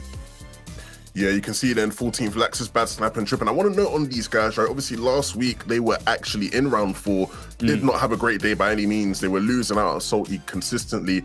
Would have thought that coming into this week, right? They've changed up the drop spot. They're landing towards Hunters. Would they be able to patch up the mistakes? Still struggling a bit, but they are within that range, right? When you are sitting in that sort of like 11th to 15th range, you know, you still are way within a shot, right? We saw last week Badil and O'Reilly a reason come from about 20th place and then get into the top 10, right? So, you know, they still do have a chance, and they need to make good use of these last couple games. Yeah, but the one thing about Vadil, No O'Reilly, and Rezon is that they are, like I said, one of the best fighters in the region, if not the best fighters in the region. And if someone's going to drop 15 eliminations and a victory royale, it's going to be them. And obviously, you know, are some of the other teams capable of this? Potentially, yes. But like, if I was going to put my money on one team to do it, they already did it last week. This is a good point. Yeah, I mean, things to consider kind of heading into the next 2 games if you're someone viewing. A lot of these trios, when you're looking at top 20 and down, they're over half. They have to make up half their points right now if they even want to try and claw their way into that top 10 spot. And this is just outside of everyone in top 10 that's like, okay, well, if I even get a handful of eliminations in place, top 10, now I'm starting to move farther up the bar, and you have to try and catch your way up to me. So with these 2 games left to go, gentlemen, what do we think needs to happen? Do we think these trios that are trying to qualify, do they just maybe say like, okay, maybe this week isn't for us, so let's try and refine some of these like strategies, let's use this as like a time to practice? Or do you think like, no, whatever fallback strategy they have, now is the time to step up and bring it to the table? Depends on if you're a newly formed trio or not. If you're a newly formed trio, you need to step up. You need to try and get in that top 10, because 2 weeks, you know, next week could go completely wrong, and then you don't make it through on series points, on consistency. If you're a team who already did well last week, maybe didn't even make it to round 4, but you did well, and then this week, you know, you have a chance at an 11th or a 12th, you know, around that zone. You don't need to make any crazy plays. Just play consistent. The series points will be enough, you know, as long as you manage to play next week well as well. So it really depends on how they're actually playing. Yeah, I'm going to have to second it on there with Reese, right? You just got to really look at who is who in terms of, have you made it here before? Are you good on series points, right? If your team like Benji, Matzo, Amplify, you have to do what they're sort of doing, where you're trying to make sure you're securing yourself in that top 10. Absolutely. We'll have to see if these trios can step up and try and claw their way into your top 10. But for now, we're going into game number 5 of the FNCS. Casters, back over to you. Even a win for Sapvik, Siberia, Jake, and Rezumi is not enough to take away the spot from Skype, Falconly, and Robab. Still in first place overall. They were denied entry in that last end game as well. Now we'll see how this next game goes for everyone across the map. They're all making bounds and leaps to hit that top 10. And what was so fantastic to see, Shy, was Kiriachi popping off. That is the Kiriachi that we all like to see out here. If you're a big fan of the EU region, you know Kiriachi was known to be that kind of aggressive player, kind of like what Reet is now before in the old school days. You know, Kiriachi is that kind of player that always aggressive, always looking for a fight. And the box fighting skills were able to ring true, racking up so many elims on the sands of the Colossal Coliseum. And even though they're coming into second place, it's so important to come into second place here. That's still a huge amount of placement points, and that performance was able to get them all the way up to third place coming into this match. But we already saw them dropless, and now they have a home here in Lazy Lake. But at the moment right now, they're just trying to survive without a teammate, and Kirachi takes a good hit, and Frey now is down. So, hey, the momentum that they had, that they built in the previous match, maybe exasperated right now. So it's up to Jamside and Kirachi to hold the line as much as possible. Definitely looks like they peaked off that last match, but at the same time, they can stay at that peak and even go further. At the same time, first time the two top 4 teams both are landing at the same POI overall.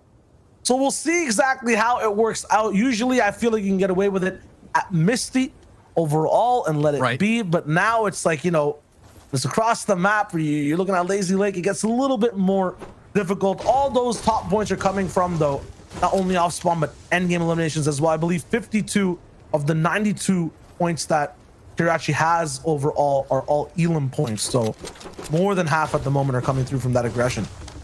There's different ways to get into the dance. There's different ways to punch your ticket into the semifinals. Of course, we already talked about the top 10 is one of those ways, and other ways through consistency, through series points. And we'll keep an eye on that. But as Reese kind of pointed out, there's no guarantees in tomorrow. There's no guarantees in the next week. So either you can get the job done now, or roll the dice and see if you get it done next week. And there's 2 opportunities to do so here. And like we mentioned, the top 10, the threshold going into this match is 66 points. That's about 10 people are in the running, 10 trios in the running there, Shio. They're able to get in if they do have that pop-off game. And right now, Flickin' and Us are racking up and getting some Elams on the board out there in Dirty Docks. And Dirty Docks, and they have a fight. And on that previous stat, it's obviously talking about the situation over at Misty Meadows being shared by Robabs, and at the same time as well, Clement and Nakaz. Both these guys are making endgame in very different ways as well. Ooh. Nice snipe from Jam side. Nice. They have one trio that's kind of operating on low ground most of the time. That's Nakaz, Clement, and Floki. And we've seen in that last FNCS big highlight plays with shockwaves from Floki. But in this one, it's just been some nice Elams all the way around, some good control of space as well. And then on height, honestly, I would say the best retakers in the world, 100% in the region, Skype, Falcon Lee, and Robabs, almost doing it twice off that last game.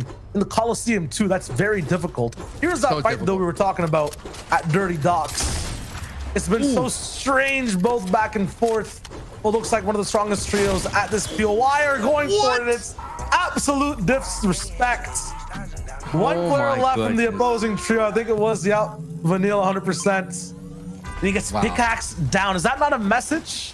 That's a huge message. And those are the conditions you're talking about. That's that fancy conditioner, you know. That's not that shampoo and conditioner all in one. That's that fancy condition to let you know that you're dealing with some high class trios, and that's what's going to happen going forward. So we're watching a lot of people, you know, uncontested, contested, being in the top 4. Once we get this down to the finals, folks, we're going to be talking about some intense drop spots, some intensity, because that's what we like to see here in the FNCS. But it's still intense here. There's a lot of people that are making their name, a lot of underdogs like the Helix trio here, like the Expert trio. There's so many people that are coming into like getting into the Fortnite competitive scene in the FNCS stages, you know, understanding that they used to watch the Boogas in the world. They used to watch the Aquas and the all those lore names, right? And now they have an opportunity to do this themselves. So that's what's really cool when you're taking a look at the breakdown of all these people and their accolades, is that you have a lot of people like Jamside who've been around since World Cup, and then on the other side, people who are just getting into competitive here in Chapter 2.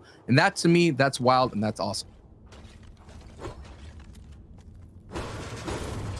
Big thing as well when it comes to like what we're seeing today happening at Dirty Docks, I would say it's a somewhat warranted but early celebration. Us, Thomas, and Flick are not inside that top 10 just yet, and at the same time have, I believe, Mexi and Verox waiting for them in those semifinals. They do end up qualifying today, so gotta take things with a grain of salt. And yeah, game 4 was a big one. Coliseums usually have a lot of fights break down. There was 3 specific teams, I think, that had a majority of those eliminations. I believe it was team we had on height. 100% Kirachi was one of them. I'll have to take a look at exactly who was that last one as well. And now we're going back to that situation, to another sticky situation that's happening here to play well. They're able to survive again. I mean, a lot of battles happen in the retail row, and even though they get that victory right there, it's like you mentioned, with a grain of salt. We've been seeing that no production has been coming from the rotation, but now Jamside able to bring back from the grave Fury and Kirachi, now sitting as a full trio, looking pretty good on HP. Not looking good at builds here, but it's going to come down to your communication, come down to your box fighting skills as a trio. And looking out in the distance, there's another trio, a Bad Sniper and company, looking for an opportunity as Laxus here, looking for a shot, looking for a moment to capitalize on this. We already saw in this fight, Pingo being that third party, not capitalizing on that. The reverse card could happen, but we're gonna go back inside to the catacombs in this box fight. Jamside getting a nice little tag and a big old tag and a knock right there on Ghosta. Eating a big sniper. Big hit from Jamside, 2 limbs. This old school player is here to fight and let the new school say, class is still in. I'm about to turn you into some lobby points, brother.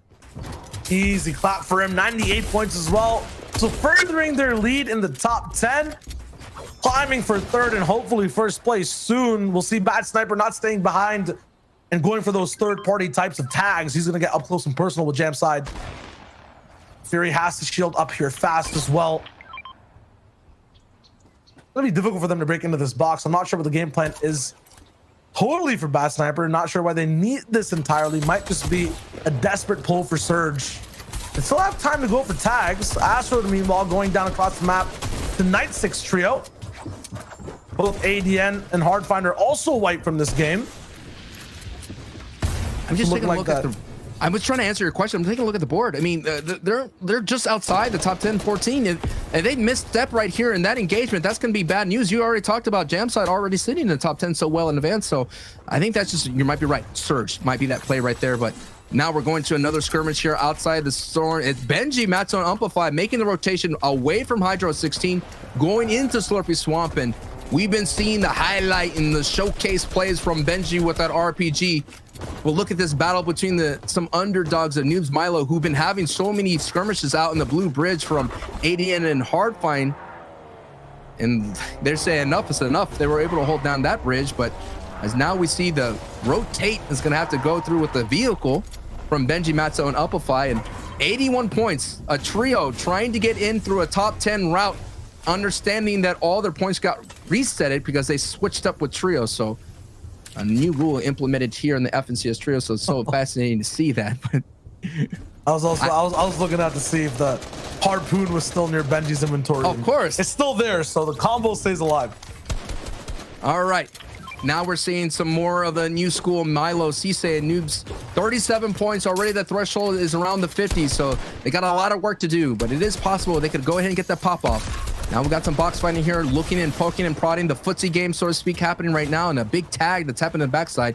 It's going to cause a little bit of retreat right there, back to the high ground. Nothing like a good old-fashioned pistol play. That thing beams really true. Get a couple of nice hits, but you got to be careful fighting around the reboot van. There's a little no man's land area, and now Noobs and Chris goes down to Noobs with a big, powerful, epic charged shotgun, puts a big blast. And now we just go from like two different sides of the coin, right? We got one team that's fighting, then we got another team that's vibing out, taking advantage of all the slurp barrels out there in Slurp Factory. Yeah, the big thing about all these trios going down, especially that one right there, High Chris, Vortex, and Nightsec, the top 10 trio right now, 6th place overall, so they're frozen in time. 78 points. We saw 83 being the qual last week. They could not be guaranteed. It could be a flub again if next game does not go well, and this gives a chance for other trios to move up and catch up. Once again, I'll say it, it's top 10 that everyone should be focusing on for the moment. Every fight looks cool. Yes, you might see some crazy 1v3s, but if it's not furthering these guys to get towards that big spot, being, you know, close to qual range, and they're a new trio, doesn't mean much. I gotta say though, Shai, what a great hole from Jamside and Freer and Kirachi. They had multiple trios contesting them, and they were able to hold on. It just shows you how powerful Lazy Lake can be if you could retreat back into the catacombs of your old builds and basement as well in some of these natural terrains. But flying and styling is Benji, Matzo, and Amplify, looking for another trio to let them know they have that RPG. In fact, the entire lobby knows this trio would have the RPG. And we talked about at the earliest onset of the show that they like to play for height, and that kind of kind of unfolded right nicely for us right there. They were able to get a victory royale. They were able to pull that half in and half out in that zone, and they zone controlled it, like you said, Shio, so well and get that victory royale. I feel like they should get like a label on their car or something to let everyone know that like this trio has an RPG, like a Rocket League sticker or something, like a baby on board type thing. RPG on board. Yeah. You got to balance it out, man. It's just so hard to deal with, you know. Yeah. From everyone around, you see, especially when Benji combines it with the harpoon. The things you're doing that he's doing should not be legal. Okay, you can't grab the minis close to him though. Never mind. I guess there is some type of balance. It only works in the moments where it truly matters. There's always balance in the force. But what's so fascinating is this is a new trio for Benji. He rarely plays with Amplify and Matzo. You always see him with Mongo, Mitro, and Savage, you know, and Lechi. Those are literally, if you look at his history of teammates, literally that's it. Matzo and Amplify gelling really well with Benji is so fascinating to watch this stern and developing story, but we're going to see the new trio going up against the old and true trio of Tayson and company. So this is a nice battle between the juggernauts of iDrop Tayson, and they just kind of exchange a couple of barbs just to let you know, like, hey, chill. We're cool. We need to do this right now. We don't want to scuff everything for the moment here, but hey, Amplify and Matzo are in a strange, precarious situation knowing that they're out on the water and maybe in a tough spot considering zone is continuing to pull further away from them. Now everyone's kind of got the same memo. It's like they're sharing an email of where to move and where to go. Just keep pushing towards the bridge, get towards that zone. I think the issue right now is that trio above Benji's might be slightly nervous, maybe too many people around, so boxing up for a little bit of safety to make sure they're on the right path. But you guys just keep moving over. It's Lazy Lake that might have different game plans back and forth, especially with the types of trios we're looking at so far.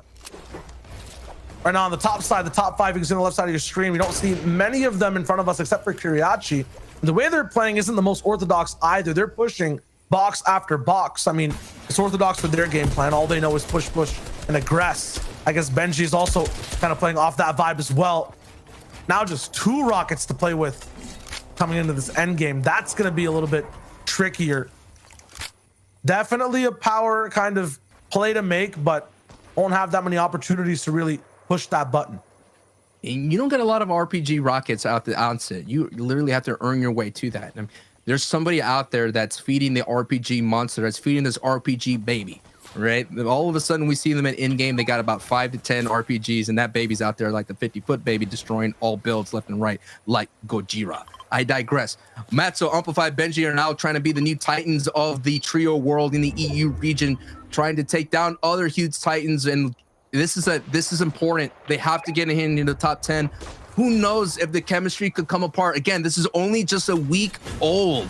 Literally a week old. 1 cash cup, I believe, and then the Cypher PK cup is the only experience at a competitive level, I would say, this trio has. So they're gonna go ahead and keep pushing it up as much as possible. But this is Shio, we're gonna have ourselves a little mountain ending here, and we all know what happens when the mountains are in play and in game as we're getting closer to zone 4. Yeah, more snipes, more explosions, and definitely rotations of the highest degree you're gonna see on Europe. Thomas here as well, but no Nos to kind of roll. What? How? Did he hit 6 shots in a row from that range? He's nasty. Victim to the most disgusting aim I've seen. Wow. It's disgusting in the best way. That was crazy. Hey, he's just letting you know it's not all about the snipes, man. He could also do it with the AR. Thomas HD with the golden shots. And now we're taking a look at who's going to hold on to the tippy top here to be the ultimate Grinch sitting up on the high ground. Right now it's Siberia, staying true to his Russian roots, understanding the cold and the snow and the terrain. Have a great overview look and vibing. Gonna pull right out. Watch. Yeah, pulled right. And now every trio on the left side is in trouble.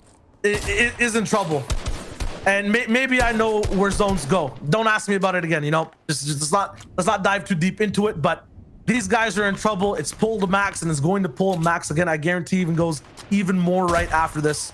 We're going down not only into a valley, but these guys will have to expend mats to get up a mountain and then go back down a mountain again. Well, I have to say at the same time, you know, a lot of these trios have been throughout the entire day, have been playing zone 2 on the edge. We've been having these starting lines, all these crazy congestion zones, and we're just showing the importance of having dead center, being dead center as much as possible. And you could see that they did pull. All they have to do is just move a little bit over, but they're having no doubt the highest point control by only one player though. And now you're seeing another team down below making this crazy rotation. They might be understanding where they're going this, Shio. You may be onto something.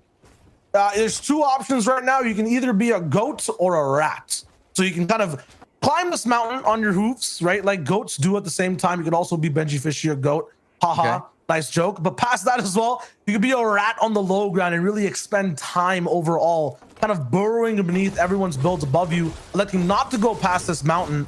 I feel like we might see a trio or 2 already do that. We see one all the way on the backside, not touching the mountain near the purple zone there, those 2 white arrows.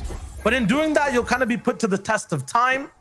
Might fall pit to a trap as well from any trio up above looking down below. It's a risky strat to make, but that's how most rat strats go. And what's definitely risky is the trap that may unfold in front of them with Storm Surge. Not so bad. 5 have to go down, but that just shows you that they're literally close on that line and they have to continue to work for it. So they have to find as many tags as possible going forward and doing this dead side rotation as they do find some tags here. Now they're 255 above. So that is a very nice work there from Matto, Amplify, and Benji. And this is a metaphor on them right now going up their leaderboard. They're going up the mountain. They were in 15th place essentially on the back part of it. Now they're sitting in 5th place going into this match. So looking really strong and unbelievable, able to get around this kind of fight that Ye and Jams are kind of making their rotation, but they have to slow down. Don't forget, Siberia sitting on the top. Now free space as well to claim overall on the right side. No one's there. 1 second, and to the right we go again. Okay, Sayo. And it's way past all the congestion on the top left too.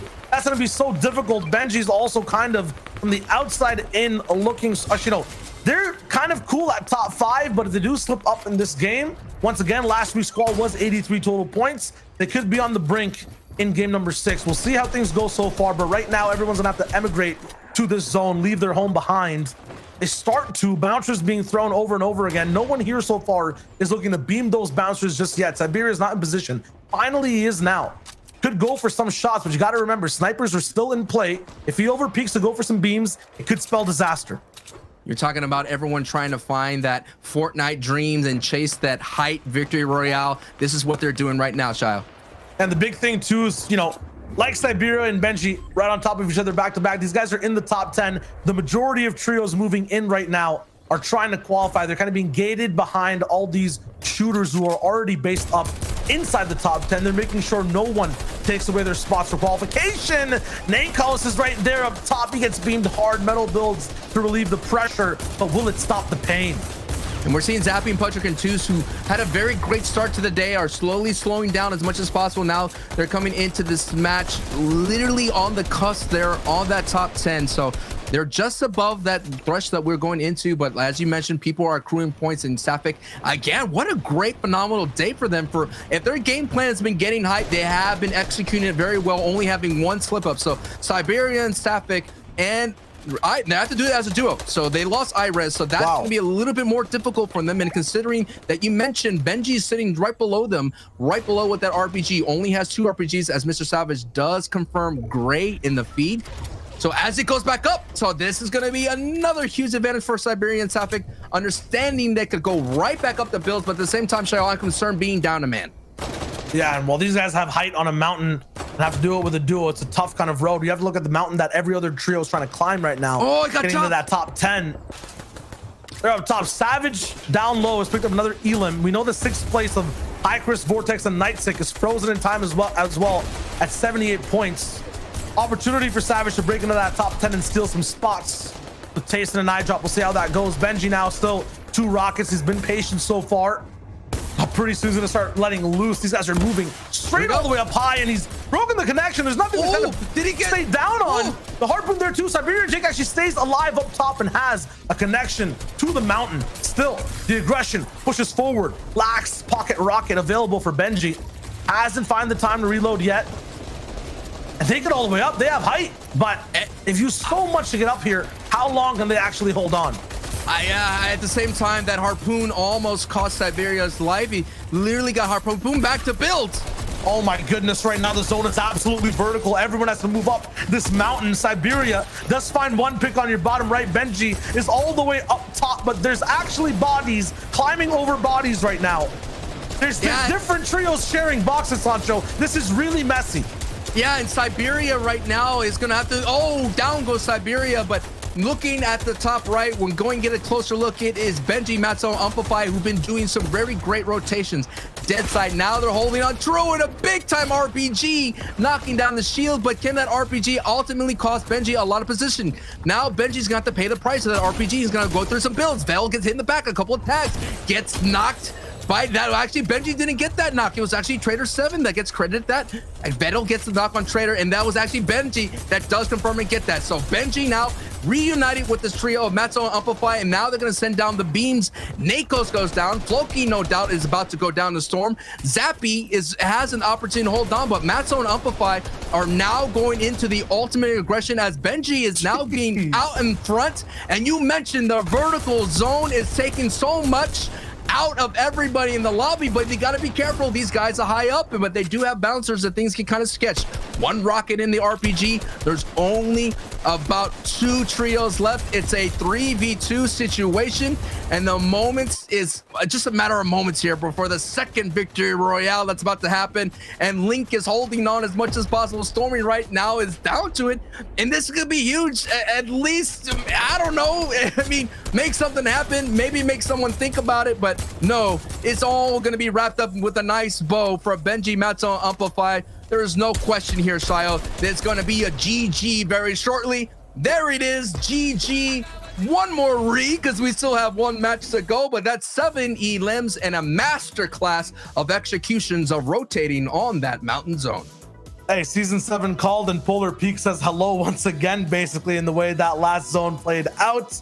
Cool kind of plays from Benji, you know, dipping back and forth in the storm, getting a nice flank on Vettel as well, but there was tons of elims that went down on the low ground, and a lot actually that led to that final zone being played. Absolutely, and they're going to continue their rise on the leaderboard, and we will take a look at the rest of the leaderboard right here. Let's go ahead and get it to the analyst desk of Zeke, Reese, and Levin.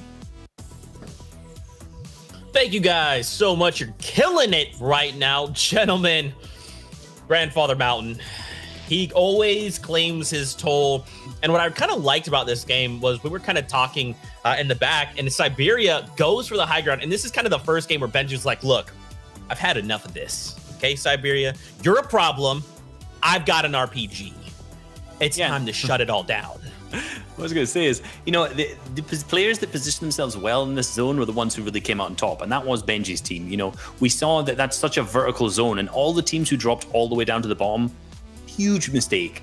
And, you know, Benji's team who kept that good level high ground, they weren't height, but they were second height. So as soon as it pulled back up, they used the RPG on Siberia to take that high ground. And in that first moving zone, we saw there was 43 people alive when it started moving. And by the time it closed, there was 22. So 21 players were eliminated on that zone. And that's a lot of people who dropped all the way down and thought, I'll be okay, rather than just maintaining a high layer and a high layer ground. So if in case it pulls back up, just bad prep from a lot of teams. Yeah, when Reese refers to bad positioning, right, for the people who might not understand what goes into that thought process, right, like when you're taking position, you should be thinking about options, right? Like all those teams that are dropping pretty low down that hill, you need to be thinking, you know, what are options here? If it pulls back, how do we get back up the zone, you know? And for a lot of those teams, it didn't pan out like that because, you know, they go down. So I think great stuff all around for Benji there. Like you said, right, prioritizing somewhat staying elevated so that in case it did pull back, they could use the RPG to take height, and they did. Great stuff to the off-spawn fights though. Lazy Lake's been interesting today. It was even more interesting with Kiriachi's team here. Yeah, the Lazy Lakes fights have been interesting between Frey's team and Kiriachi's team. You know, we saw it being uncontested at the start, and then over and over again, you know, we've just seen Kiriachi's team kind of come out on top there. And, you know, it's interesting because they decided, you know, we switched up last minute swap, and they're still performing really, really well in this drop. Yeah, and you know, I love to mention it all the time, whether I'm on stream, whether I'm on the broadcast, wherever I am. Ooh. Stinkers, howlers, mistakes all around. Thomas HD, they're making Dirty Docks just look like, you know, their stomping ground. They are on a tear at Dirty. And, you know, we love the memes, we love the rivalry, but those guys are really putting on a show there for us. So good stuff. We saw them last game, right? They get their limbs and they start dancing, right? So clearly a bit of banter in there. Bantering is an interesting word for it. They're trash talking. They're putting their name, their flag on that POI right now. But looking over to the leaderboards, obviously we have Sky, Falcon, and Robab still in that first place slot with that one Victory Royale. Really some incredible consistency from them. Overall, their average placement is 4.8. So really, really impressive. Yeah, with those guys, right, I was concerned, right? Because when Floki and their team, you know, sort of qualified, I was thinking, oh boy, these guys are going to Misty now. Like, you know, Sky, they gave you the first week to qualify through using Misty. You know, you need to do something. But these guys have stepped up to the plate and they've been so impressive. Taking a look here at 11th to 15th, though, Seti, Cammy, Teak, these guys are so good, but they need to start to push their way in just on 11th. Kezix, Fuzia, and Nate. Realistically, these guys probably will be fine because of series points, right? But, you know, they sort of started to fall off a bit, right? Starting off high, but sort of, you know, dropping off here. So can they get back in form and really make the most of this final game? Yeah, and one of the things about Seti, Cammy, and Teak, if you notice, they only have 11 eliminations. And, you know, that's kind of a standard staple of this team, is that they are just consistent top placers in terms of placement. But, you know, they're not the huge fraggers that we might see in some of the other trios. You know, like, for example, Kezix, Nate, and Forziar, you know, they started that off with, I think it was a 15 elimination game, a 14 elimination game in game 2.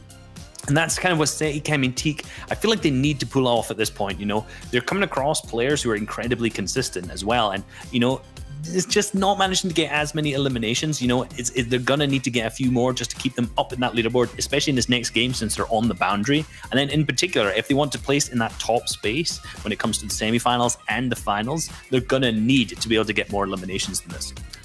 Yeah, the thing is, though, Reese, is that, you know, you pointed out that is uncharacteristic of them. These guys are a top trio. Don't get us wrong, right? Yeah. Not being able to get a mass amount of elims doesn't mean you're not necessarily a good trio. There are parts of the game that they pay attention to detail to that, you know, they're pretty much unmatched in all of Europe. But like you said, with this point format, with the way these games are playing out, with how taxing it can be to not actually get a top 3, these guys can consistently get you 4th place, 5th place, 6th place, which, you know, maybe another poor point formats is perfect, right? You can see them way high up the standings. But in this, you know, where they're not getting that top 3, eliminations would help them so much. And it is going to be a struggle for them, but I do have that faith because they are, once again, one of the top trios in the region. 100%. It's always a balancing act, right? Balancing eliminations, placement, and then trying to be consistent in doing so. It's extremely difficult, especially when you're looking around the room and there's all these other fantastic trios that are trying to do the same thing, right? Especially when we're looking at these hotspots, these massive POIs that they want to alpha up and claim as their own. There's so much that goes into this. So we hope you guys have been enjoying the action, the breakdown, and this is it. The final game here in EU in qualifier number 2. So as you're watching, watch that elimination feed in the top left. People, as they're being eliminated, that's it. They get one last shot. Who will make it in the top 10? We will find out after this. For now, we're going into the final game. Sancho, Shy Wager. Let's do it one last time. Top 10 is exactly what everyone is looking for in this next game. We'll see exactly how it breaks down. Me and Sancho up in the business for EU in game number 6. Let's roll it straight through. Oh man, I am so excited. This is the last frame, everybody. This is match 6 of the qualifiers 2. This is going to be a strong opportunity for so many of the trios to get in. We already talked about the great rise of Amplify, Matzo, and Benji Fishy. With that Victory Royale coming into the 2nd place, they've been doing it all with the strong hold of height and the great masterclass in rotations to the dead side. But we cannot forget of another top 3 of Kirachi, Jamsai, and Fury, who've been all doing elims. So like I mentioned, there's different routes to getting into the top 10 as much as possible. So all you got to do is just hold on tight. And wow, I'm just so surprised that Benji, Matzo, and Amplify were able to get here really quickly with only 1 week to prepare. And that's not good so far. A little bit of tags, a little bit of love taps. They're right there, 123 points so far for Benji, but now sitting with 48 HP. Not unfortunate from their side, but they just have a slight speed bump rolling in still. They're on that top side, bumped up to 2nd, as we said before. No one's been able to touch Sky, Falconly, and Robabs. They're just so consistent game after game after game. The lowest placement so far is the 7th that they've repeated twice on games 3 and that last game we just saw, always having an elim or two rolling with the game as well. They've got a set game plan. Will be scary to watch them overall in the semifinals. For Thomas, though, it's been a little bit back and forth over at Dirty, and this time they're going for a guarantee of having a game number 6. 66 points right now. They are almost 20 points behind qualifying. Snags, Heatsy, and Steelix have that spot right now on that 10th place mark. Last week they were 33rd, or almost 33rd, almost in last. They only had about 14 points to their name. Now they're close to qualifying. How things change? I know, and I was just going to point out, like, you're taking a look at the leaderboard. There's, I would say, from 10 to 17, there is enough in striking distance. Right now, the threshold is 82 points. And sometimes it's hard to keep up with the Elam feat, but just keep an eye on this threshold of 82, so to speak. And Kemi and Seti, who, like we mentioned, they started off the day really well. They were making really strong rotations, but I think this shows you kind of what happens when you have the scavenger routes, the inconsistency of it sometimes. Sometimes you do really well, you're looking really good, you're making your rotations early, and other times you're looking for storm surge and you're looking for tags as much as possible. And Kemi and Seti, they did really well that one match we saw them where they had 0 elims, and to start off the day they got all the way up to double-digit elims and a really high place finish. So Seti and company looking for the opportunity, and so is Savage, Tayson, and iDrop as well to get in. Yeah, everyone playing a slightly safer. We're tuning in earlier to the game as well, that we have the last 2, so we get to see these guys prep up and get ready for the end game. Everyone just has to make the right decisions when it starts to hit zone 4, zone 5. Up until then, I feel like everyone on EU has been doing the right things. We've seen some play well storm fights. Not sure what that's all about, but I feel like in game 6 that stops. Hopefully. I hope. Yes. Wait, is Savage and iDrop and Tayson, are they just deciding that zone may come to them? Like, do they have it in their idea that this might be it? I mean, we've been seeing them throughout the entire day of, you know, going all the way north, going all the way south, you know, making these crazy rotations, these crazy pushes, but most likely we'll see. I think that if they get in here, the currency in 8th place. Oh, okay, hold on. What do you got? They have a message for us? Okay, it might be spelling something out. Never mind. We'll soon. We'll see. I mean, I know that new contest that's always happened on social media with Fortnite. You know, I forget what they call it officially, but you could send in your builds or nice, really cool photo opportunities. That maybe they're going for one of those. Possibly. Here, though, it's a lot more serious for Snags, Heatsy, and Steelix. On the cusp, but actually just in 10th place once again.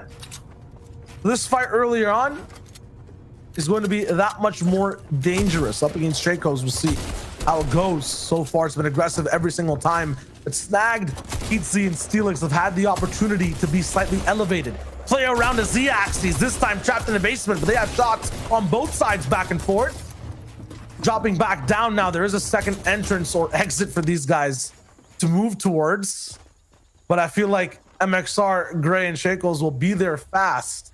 I mean, right there, they're 32nd. So most likely they're with 14 points. They're gonna need the mega 30 seconds. Yeah, they're 32nd. It's like a ghost of their past, then basically fighting them.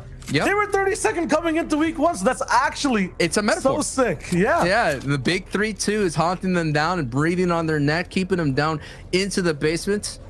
And they're gonna have to rise out of the darkness and get into the light. I mean, I can get poetic with this, Shio. If that's how far you want to go. I mean, poetry left and right. I feel like it's more so war right now for these guys. And it's like the rush at dawn, both sides kind of waiting for the fight to start. Meanwhile, the winners so far of the day, Sky, Falconly, and Robabs, just looking good overall. Top 10 each game. Once again, 7th was that lucky number that they've dropped down to, but is that even dropping down that far? 7th place? Like, it's still phenomenal. I mean, average elims 5.4, average placement, like you mentioned, about at least 5th. And they've been sharing that Misty Meadows drop, and this is the first time in the EU region that a top 4 team was going like into the middle part of this day, was coming out of Misty Meadows, just showing you how strong of a POI it can be.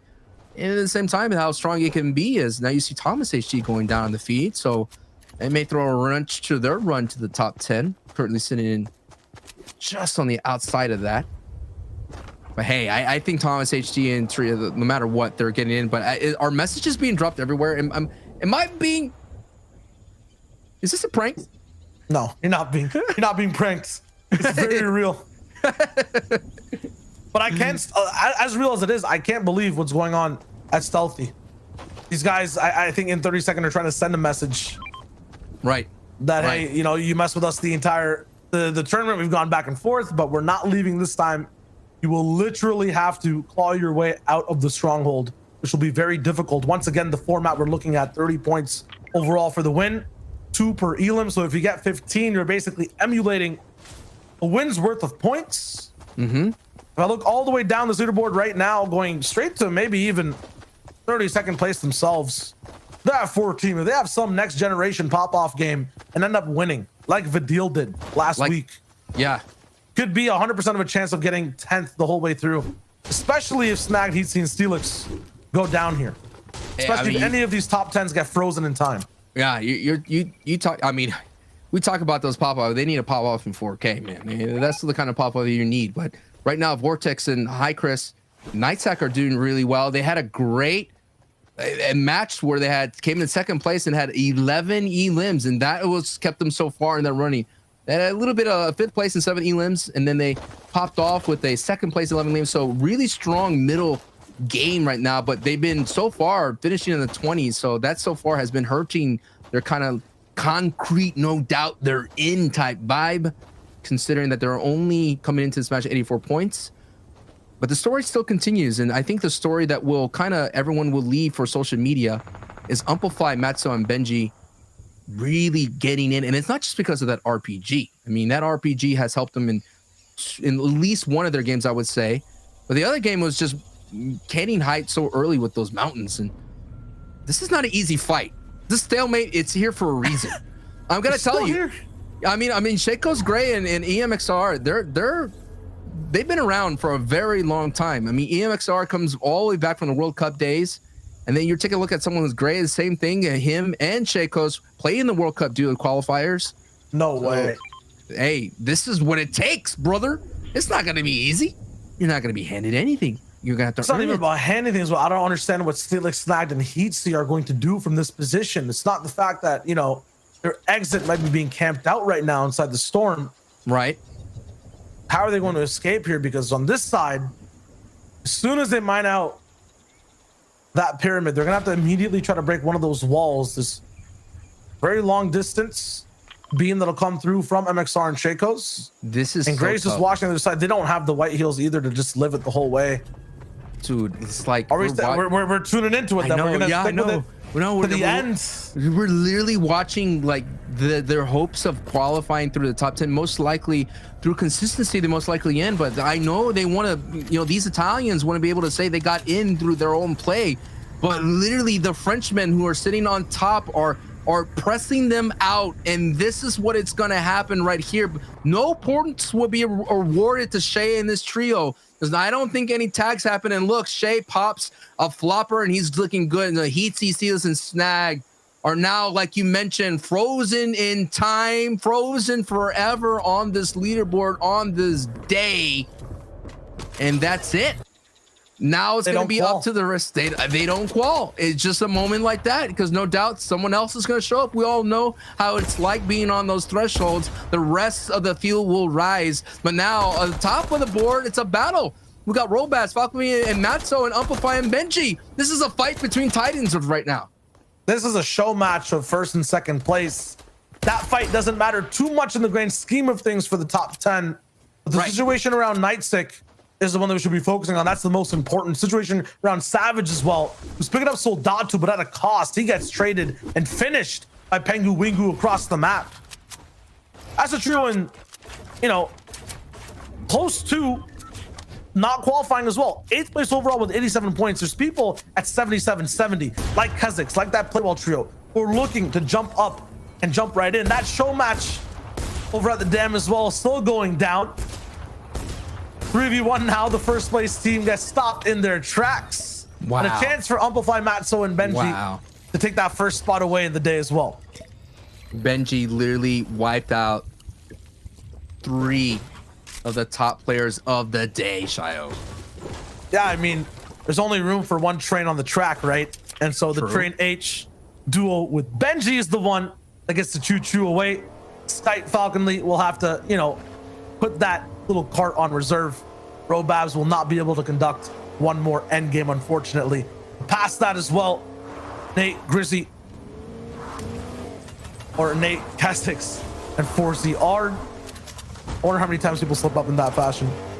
You know, it happens. At the same time, we just got to get, you know, it's easy to fall off the track. You got to get back on the track as we continue down the metaphor road of trains. But the train doesn't stop here for the FNCS. It will continue. We still have NA East and NA West. For all those people that are watching at home who are just tuning in, who are just waking up here in the States, it's past 1 p.m. almost here on the West Coast, so you better be awake and you better be vibing, because we still have a lot of action here to bring you. NA East is going to NA West, like I mentioned. It's going to be so awesome to see the rest of the casters bring in the noise, and no doubt the noise is not over yet here. We're almost done here in the EU. This is the final match, Shayo. Yeah, lots of noise, friction, and tension between trios. We just saw 4ZR, Nate, and Kazix. And then after that, immediately Seti, Kemi, and Teak, both 11th and 12th place. Remember, they have to hit top 10. These guys both 81 and then 77 points each. They're very close. And what's interesting as well is, where's ADN, right? ADN was part of this Matzo Amplify trio before going in for the longest time. ADN, Hardfun, and Astro going into this match are in 19th place with 30 points. For a moment, they were sitting back-to-back in 14th and 15th place. But then Benji and Matzo and Amplify were just able to push their way up their leaderboard, and stuck is ADN and Hardfun and Astro, who have been so far having Pleasant Park all by themselves and been taking some rotations out to the blue, in that blue bridge, as we did see Astro did pick up Pingo Wingo there in the feet.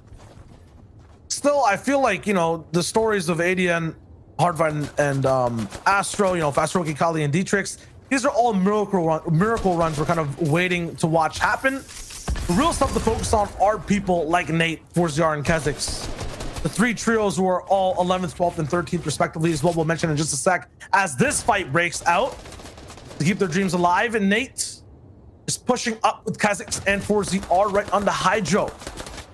These guys not close at all for the moment. 24th place, 23 points in total for Harry, Tempify, and Hydro.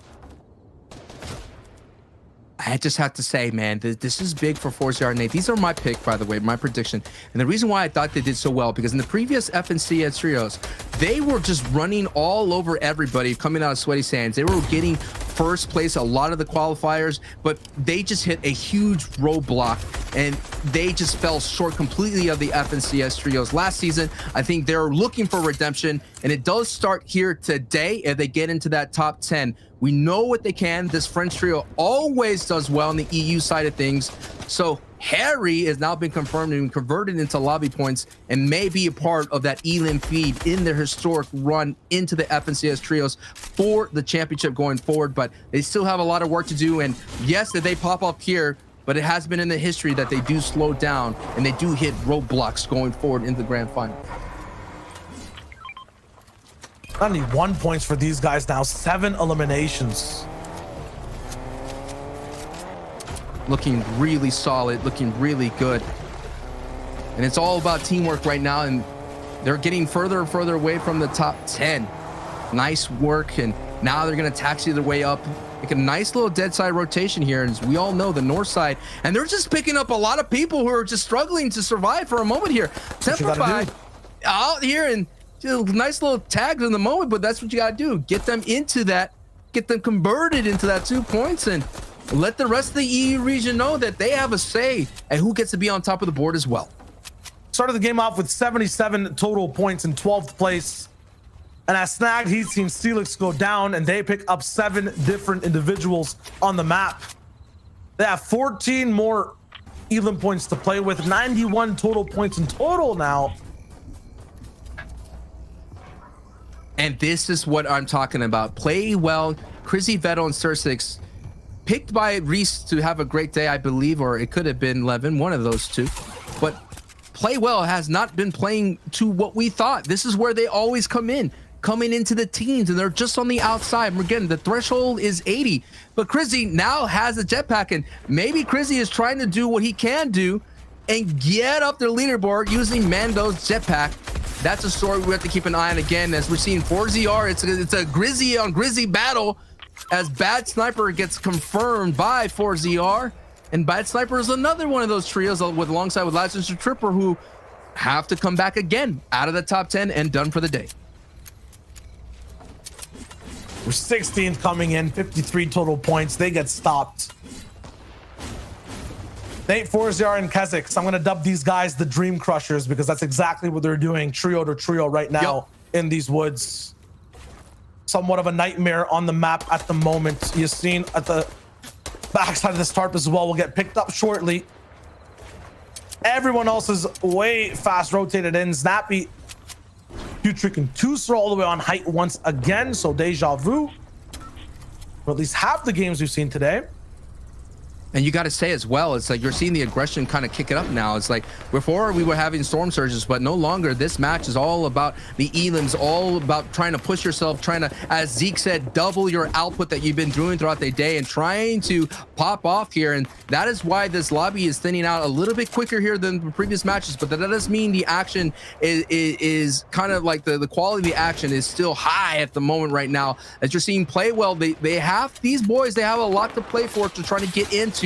They're still not qualified. They not so far about 7 points off Thresh. And they're looking right at the obstacle in front of them. Slightly far away though, it's Teak, Seti, and Cammy who are ahead of them on placement at the moment. They'd be at 77. Nate actually goes down. Fully eliminated, stopped at 102 points. That should be a qual for the day though. Kezix and 4ZR are there though. They still have a full trio up and alive. We'll be able to keep aggressing and playing on. Will be affected in firepower completely, because that's one less players for, you know, those crossfires in total. But past that, Stir 6 actually going down in the feed to Shakos. So somehow the Stealthy Stronghold trio that delayed survived, got to this point, and now is picking up eliminations. The question is it too late for a miracle run? Are 4ZR, Kezix, and Nate the only ones to be able to hit that double-digit threshold of elims and then push forward even more? Hit the qual spot? Have they taken that chance away from Shakos? And hey, Shio, everyone now has to move. Max pulls happen for everyone on this side, and that sound right there means everybody is taking off, and they're gonna go right into the arms of someone that's sitting at high. But the tree lines are gonna stop from someone getting beam. It's actually a new high person at height. It is Milo and company sitting at height, having a nice look over. But look at this. This is what they're looking at. Just shrubbery, just trees. This forest is just stopping them from capitalizing and getting some valuable beams, as they're not getting anything. So that moment is going to give everybody down below, like the 4ZRs, the Kezix, to go ahead and push forward easily and freely without worrying about anybody sitting on beams. But now the chaos is happening as there's so much congestion, and this is where the traffic jam is. You see Cammy, Teak, and Seti trying to work together, looking for the first elim here in match 6. No connections happen, and they're at the protective backside here, sending them through as much as possible. All connections are through there. I think they got some harpoon out of that. Yes, one elim happened for Seti, and they were able to get some mats out of that. Cammy, Teak, and Seti, every single point right now will be huge for them to climb through the rankings and stay inside top 10. It's hyper competitive for every trio that's alive right now in that position. You were talking about Milo, Cisse, and Nebs. Yes, they have high ground right now as well. A high chance to come back with 53 points running off this game in 15th place. They have to take over Kizzy, Sursis, and Vettel. They have to take over Thomas, Anas, and Flick. Kezix, Nate, and 4ZR, and at the same time, Teak, Cammy, and Seti on screen. It'll be a tall task. Stir 6 down in the box now, too. Dragon's Breath shotgun. The fire from it is still rising. Kezix down and low. Seti gets thrown back. Teak at 1 HP. They have to keep their trio structured and alive, and then confirm the elims after. It looks like Vettel will be the last one to keep the Playwell dreams alive as well. And yeah, and that dream just ended in a blink of an eye. That's how much and how fast it happens here on the mid ground that's happening. And the zone is pulling up north, and everybody is literally on the same front line. It's who is going to be able to make their really strong weak side, dead side rotation. And Shay and Gray are actually executing that well. You have Bobby as well, the mid layer, executing that well. It is Zappy who's sitting on the mid layer, and Putrick has to be careful here, taking a couple of shots. The question is, who is going to be sitting at height and going further on and on? And now you're seeing that so many of the people are able to get themselves in stronger positions in the top 10, like Zappy, Pujic, and Tush, who are no doubt going to qualify. But looking at the feed, ADN and Astro are still up. They still have an opportunity to go ahead and qualify if they could keep it up. Just like Zappy, Tush, and Pujic are sitting in this nice tarp, and they're looking to turn and burn. Number one thing you have to pay attention to is every single point threshold for teams are going to be snapping to back and forth. C-Stace looks like he's still holding on somewhat to height. 108 here for Keswick's 4ZR, so they have a chance to still crush dreams. Every single trio they affect might not qualify, and they'll make their place stronger overall for this qualifier round number 2. 109 points, already popping floppers. Nappy dropping down with Putrick and Deuce. Inside mid-ground tops as well. Floki with some elims. MXR is still active as well, so the miracle run from Stealthy might absolutely be possible so far. Milo's picked up some elims as well. He gets 4ZR down. Stormy Ray taken out by Shakeoffs as well. Where is Milo? They're still on height. This height trio might qualify off of this performance. This is the play that we need. This is what it takes to get into the top 10. They already stopped a high push from Benji's trio, and now they're holding on as another team is contesting them. Look at the left side. So much is invested. They understand they're holding on for their dear tournament lives here to move on to the next stage. They do not want to go up the gauntlet up again. But Tayson and iDrop and Savage, they may have been able to qualify with that 101-point finish. We'll have to keep a look at the leaderboard as this is the final frame, the final moments here. And Bobby, Helix, and Dex, they actually got Benji's RPG. They're close to qualifying as well. 81 points. This could be the thing that pulls them through. 6 different trios alive though still. So much placement to go. So many elim points. They have control up on height. The whole trio is alive as well. That's such a rare sight to see and such an advantage this late into the game. Sapphic though is alive mid-ground as well. Rumi or Razumi goes down. Toos picks that up with Putrick. Things slowed down. The server not making much noise. The nerves, the tension high for every trio still alive. ADN as the solo still has to move through. Now those connections start to collide. Helix with some shots forcing things through. Not possible, no connections just yet. And ADN is literally holding on for his team. Every placement point is mattering for ADN. Can ADN survive the beams so coming up from high? Because ADN is trying to secure that top 10. He's a new trio as well, just like Benji. It's so important to get that top 10 because consistency points are going to be so difficult for ADN, Hardfind, and Astro as Bobby, Helix, and Dex. They're on the cusp, but they need to get some elims here or that Victory Royale. It's all or nothing for them, Shio. Absolutely. Right now, 83. They need to pick up some more eliminations. ADN finally going down. Not sure if that performance is enough to stay in the top 10. He'll gain possibility with a medkit with Bobby as well, but he doesn't have the HP himself to use it, so he'll make sure he's up enough and alive for the last portion of this game. It's a top 3. Dexy in the mix with Bobby and Helix up on height. Snappy, Putrick, and Toos all the way down on low with Teak and Cammy in between. They're also battling for that top 10. They might have to push Helix, Bobby, and Dexy out of the way to stay in there. The relationships that all these 3 trios share absolutely connected, and these RPGs are also pushing forward too. Helix now all the way on height. Bobby reloading the RPG. A big clash though down below. Toos goes down. Putrick also removed from the equation. Cammy and Teak down now. They're fully confirmed. It's just Snappy who's alive against Dexy. He gets one. How much further can he go though? Floppers or Cabbages ticking at the same time. There's a medkit play coming from Helix on height. Does Snappy know? He has to fight Bobby first. The medkit pops in. Bouncer up top. Helix there to deny. The HP is not enough, and Helix with those tags and that pressure confirms it, and his qual at 108 points. Wow, 13 elims and the Victory Royale. They went all for the full send and they got themselves in, no doubt, to that top 10 finish. Another back-to-back week, Shio, where we had endings kind of one the team kind of punched their way in with the Victory Royale. We saw Vidil and company do it. Now we see a whole new team do it right then and there. And what an unbelievable resounding finish to the day. Yeah, 108 possibly also. Could it be enough? Because we saw a lot of teams in there in the mix. True, you might be right. Pretty well with all the points, right? So still, I want to call that a qualifying finish. We'll have to double check it, but still, Sancho, the games today were amazing to cast overall, amazing to watch. They were sick. They were so great, and congratulations to the winners of Qualifier 2. It is Train H, Skype, Falconry, alongside with Grizzlies, Robaz, 138 points total with the Victory Royale, 27 elims, and an average placements of 7.5. But y'all, The train continues. We still have a lot of actions, and we still have to see who gets in. Shayo, any final thoughts to wrap us up here at the caster's desk? I just want to know what that top 10 looks like, because this was the closest we've ever seen just a competition go across any region so far in an FNCS. So with that, Sancho, man, I'm giving it over to you. That was just an amazing day to watch. An amazing day, and what a great finish for Benji, Matzo, and Amplify. That will be my takeaway. So that's going to wrap us up here at the caster's desk for Shayo Wager and Sancho West. Thank you so much. Let's kick it over to Zeke. Thank you guys so much. Fantastic as always. And that is it. Game number 6 here in Qualifier 2 of EU is closed. This means we now will have our top 10 trios. Will be moving on to semifinals 2 weeks from now. Now, we'll take a look at that in just a moment. There's a couple things we want to relive, every VR from the day. And of course, we want to get these guys' thoughts. We want to know what they think of that last performance. Gentlemen, a 17th place team, 53 points, comes into game number 6. If that's me, if that's Zeke, I'm thinking, how in the world am I going to pull this off? And for this trio, they had the answer.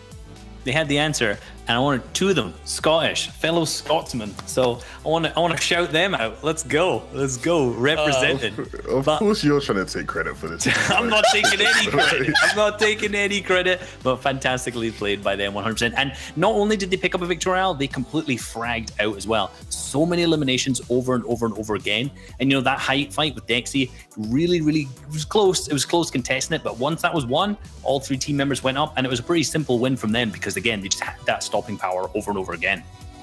Yeah, we just saw a remontada from these guys, right? Like, the comeback really was on. We've seen this now 2 weeks in a row. You cannot just, give up by any means, because you can qualify in your last game. You could go into your last game somewhat not even really that close to qualifying, or at least in doubt. These guys put on an absolute performance.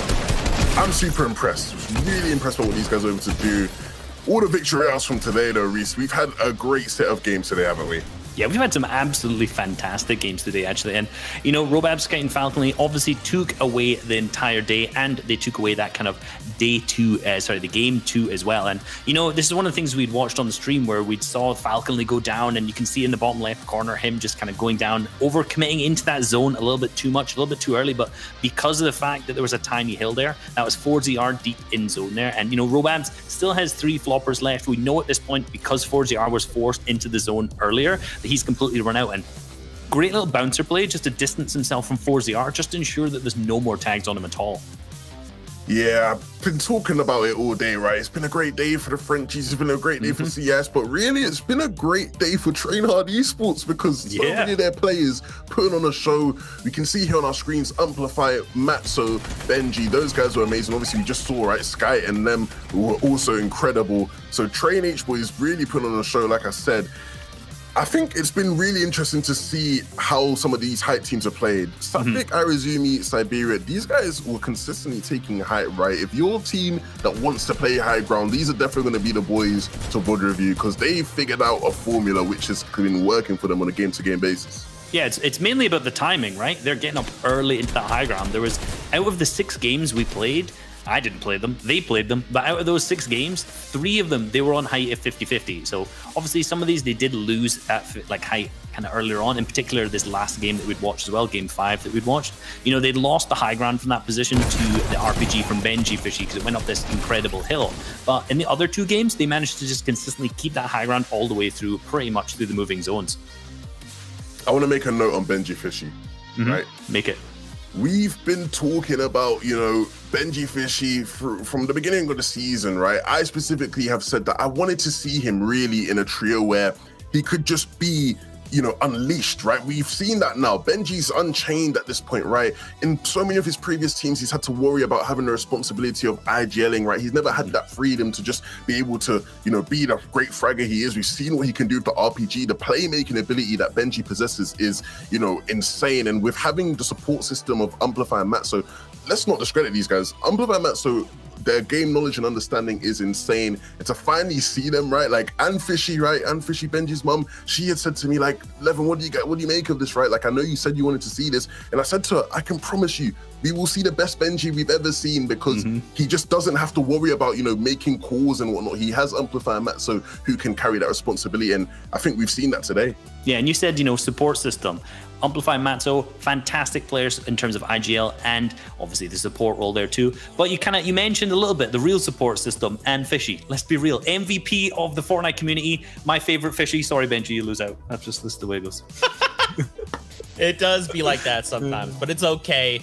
With that being said, let's turn our attention to the top 10 trios that did make it through. Now, we already know who is at the top, but gentlemen, there was a pretty big shift here in this last game. Yeah, we see again at the top 2 slots, Train H kind of just running a train through the entire lobby. Like, very, very impressive. Both of these teams up at the top, obviously with Robabs and the Energy, Benji, Fishy as well. You know, these 2 teams that if we look through the games, were just consistently making plays and just being consistent overall. And we can't forget Safik, Siberia, and Iruzumi as well. You know, these guys played extremely well today. That huge focus on high ground really put them up on top of the leaderboards as well as on top of that 5th zone. Yeah, ultimately, right. Super impressive stuff. 2 teams coming out of Misty Meadows, right? This is something that we sort of saw last week, right? We saw 2 teams come out of Weeping and qualify, and 2 teams now coming out of Misty and qualifying. This is great stuff all around. If we take a look over at the next page, though, right? 6 to 10th. Who was able to sneak their way in. You can see they're in 10th place, Helix, Bobby, Dexy, not by any means, you know, the cream of the crop, right? Not necessarily the names you'd expect to see making it to the semis through a top 10 qualification, but putting in the work in that final game to get themselves involved. Yeah, and the threshold before this game was 82 points. So top 10 was 82 points. And that jumped up by 26 points. That's how aggressive that final game was. All these players just playing out for those huge amount of eliminations. Example, we saw Kezix, 4ZR, and Nate, who picked up 14 eliminations in that game again. So really, really large from them. And just placing them up into that 8th slot, ticking that box of we've qualified for the semi-finals. But overall, again, Kiriachi, Jamside, and Fury. Again, a team that we saw start off pretty poor, right? In Weeping, losing off spawn in that game 1, but then deciding to change up their drop spot into Lazy Lake and just performing game after game after game. Yeah, right below them with Link and Stormy, right? We were questioning whether these guys would find success coming out of a contested Steamy. Ayabaffle, Void, and Passive, they've looked amazing in recent times, and you know, those guys, Stormy, right, their team, they made quick work of them at Steamy and qualified through. Great stuff. Looking at this page, so the players who weren't able to make it in, iDrop, Tayson, and Savage just missing out. High Chris, Vortex, and Nightstick, they were super impressive throughout today, but barely missing out. Yeah, it was kind of a sad story with them in that last game too, being stuck underneath, not being able to get out. And, you know, we saw them go down very, very sadly. It was very unfortunate to see a team that's just on the boundary there and not quite make it in that kind of final game, not have it go their way. And that's just like a testament to how tough the competition is, right? I mean, this is what we're looking at. There's so many names there that you could just kind of point at any trio and say, how are they not in your top 10? I know them. They're fantastic in the game. But once again, we have one more week of qualifier rounds. Next week, qualifier 3. We're pretty much done here in Europe. Gentlemen, before we go, any final thoughts from you? Reese, start with you. Overall, we've seen like a ton of aggression, in particular in that last game. Obviously, players going for elimination points, players just, you know, just making more aggressive plays than they normally would. I'm going to be interested to see next week how that plays out, because what's really going to happen then is they'll have these weeks of playing this super aggressive play style, and then when it comes to the finals and the semi-finals, that may not be the play style that's actually going to be incorporated into their own gameplay. So I'm thinking some of these teams that are just being more aggressive may actually end up struggling a little bit more in that semi-final stage. So interested to see kind of how that plays out when we get into week 4.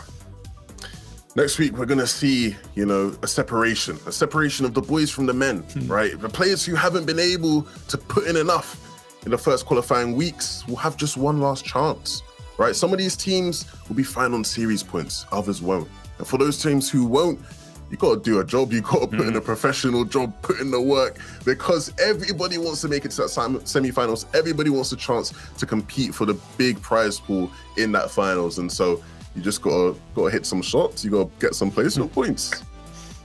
Absolutely. Next week is that time. Well, Fortnite fam, thank you guys so much for tuning into Europe. Now, don't forget, we're gonna go to a break, and after that, we're jumping into another 6 games of NAE. So if you want more Fortnite action, stick around. You will not be disappointed. And if not, then we'll see you guys next week. So till then, we'll see you guys on the battle bus. Beep beep.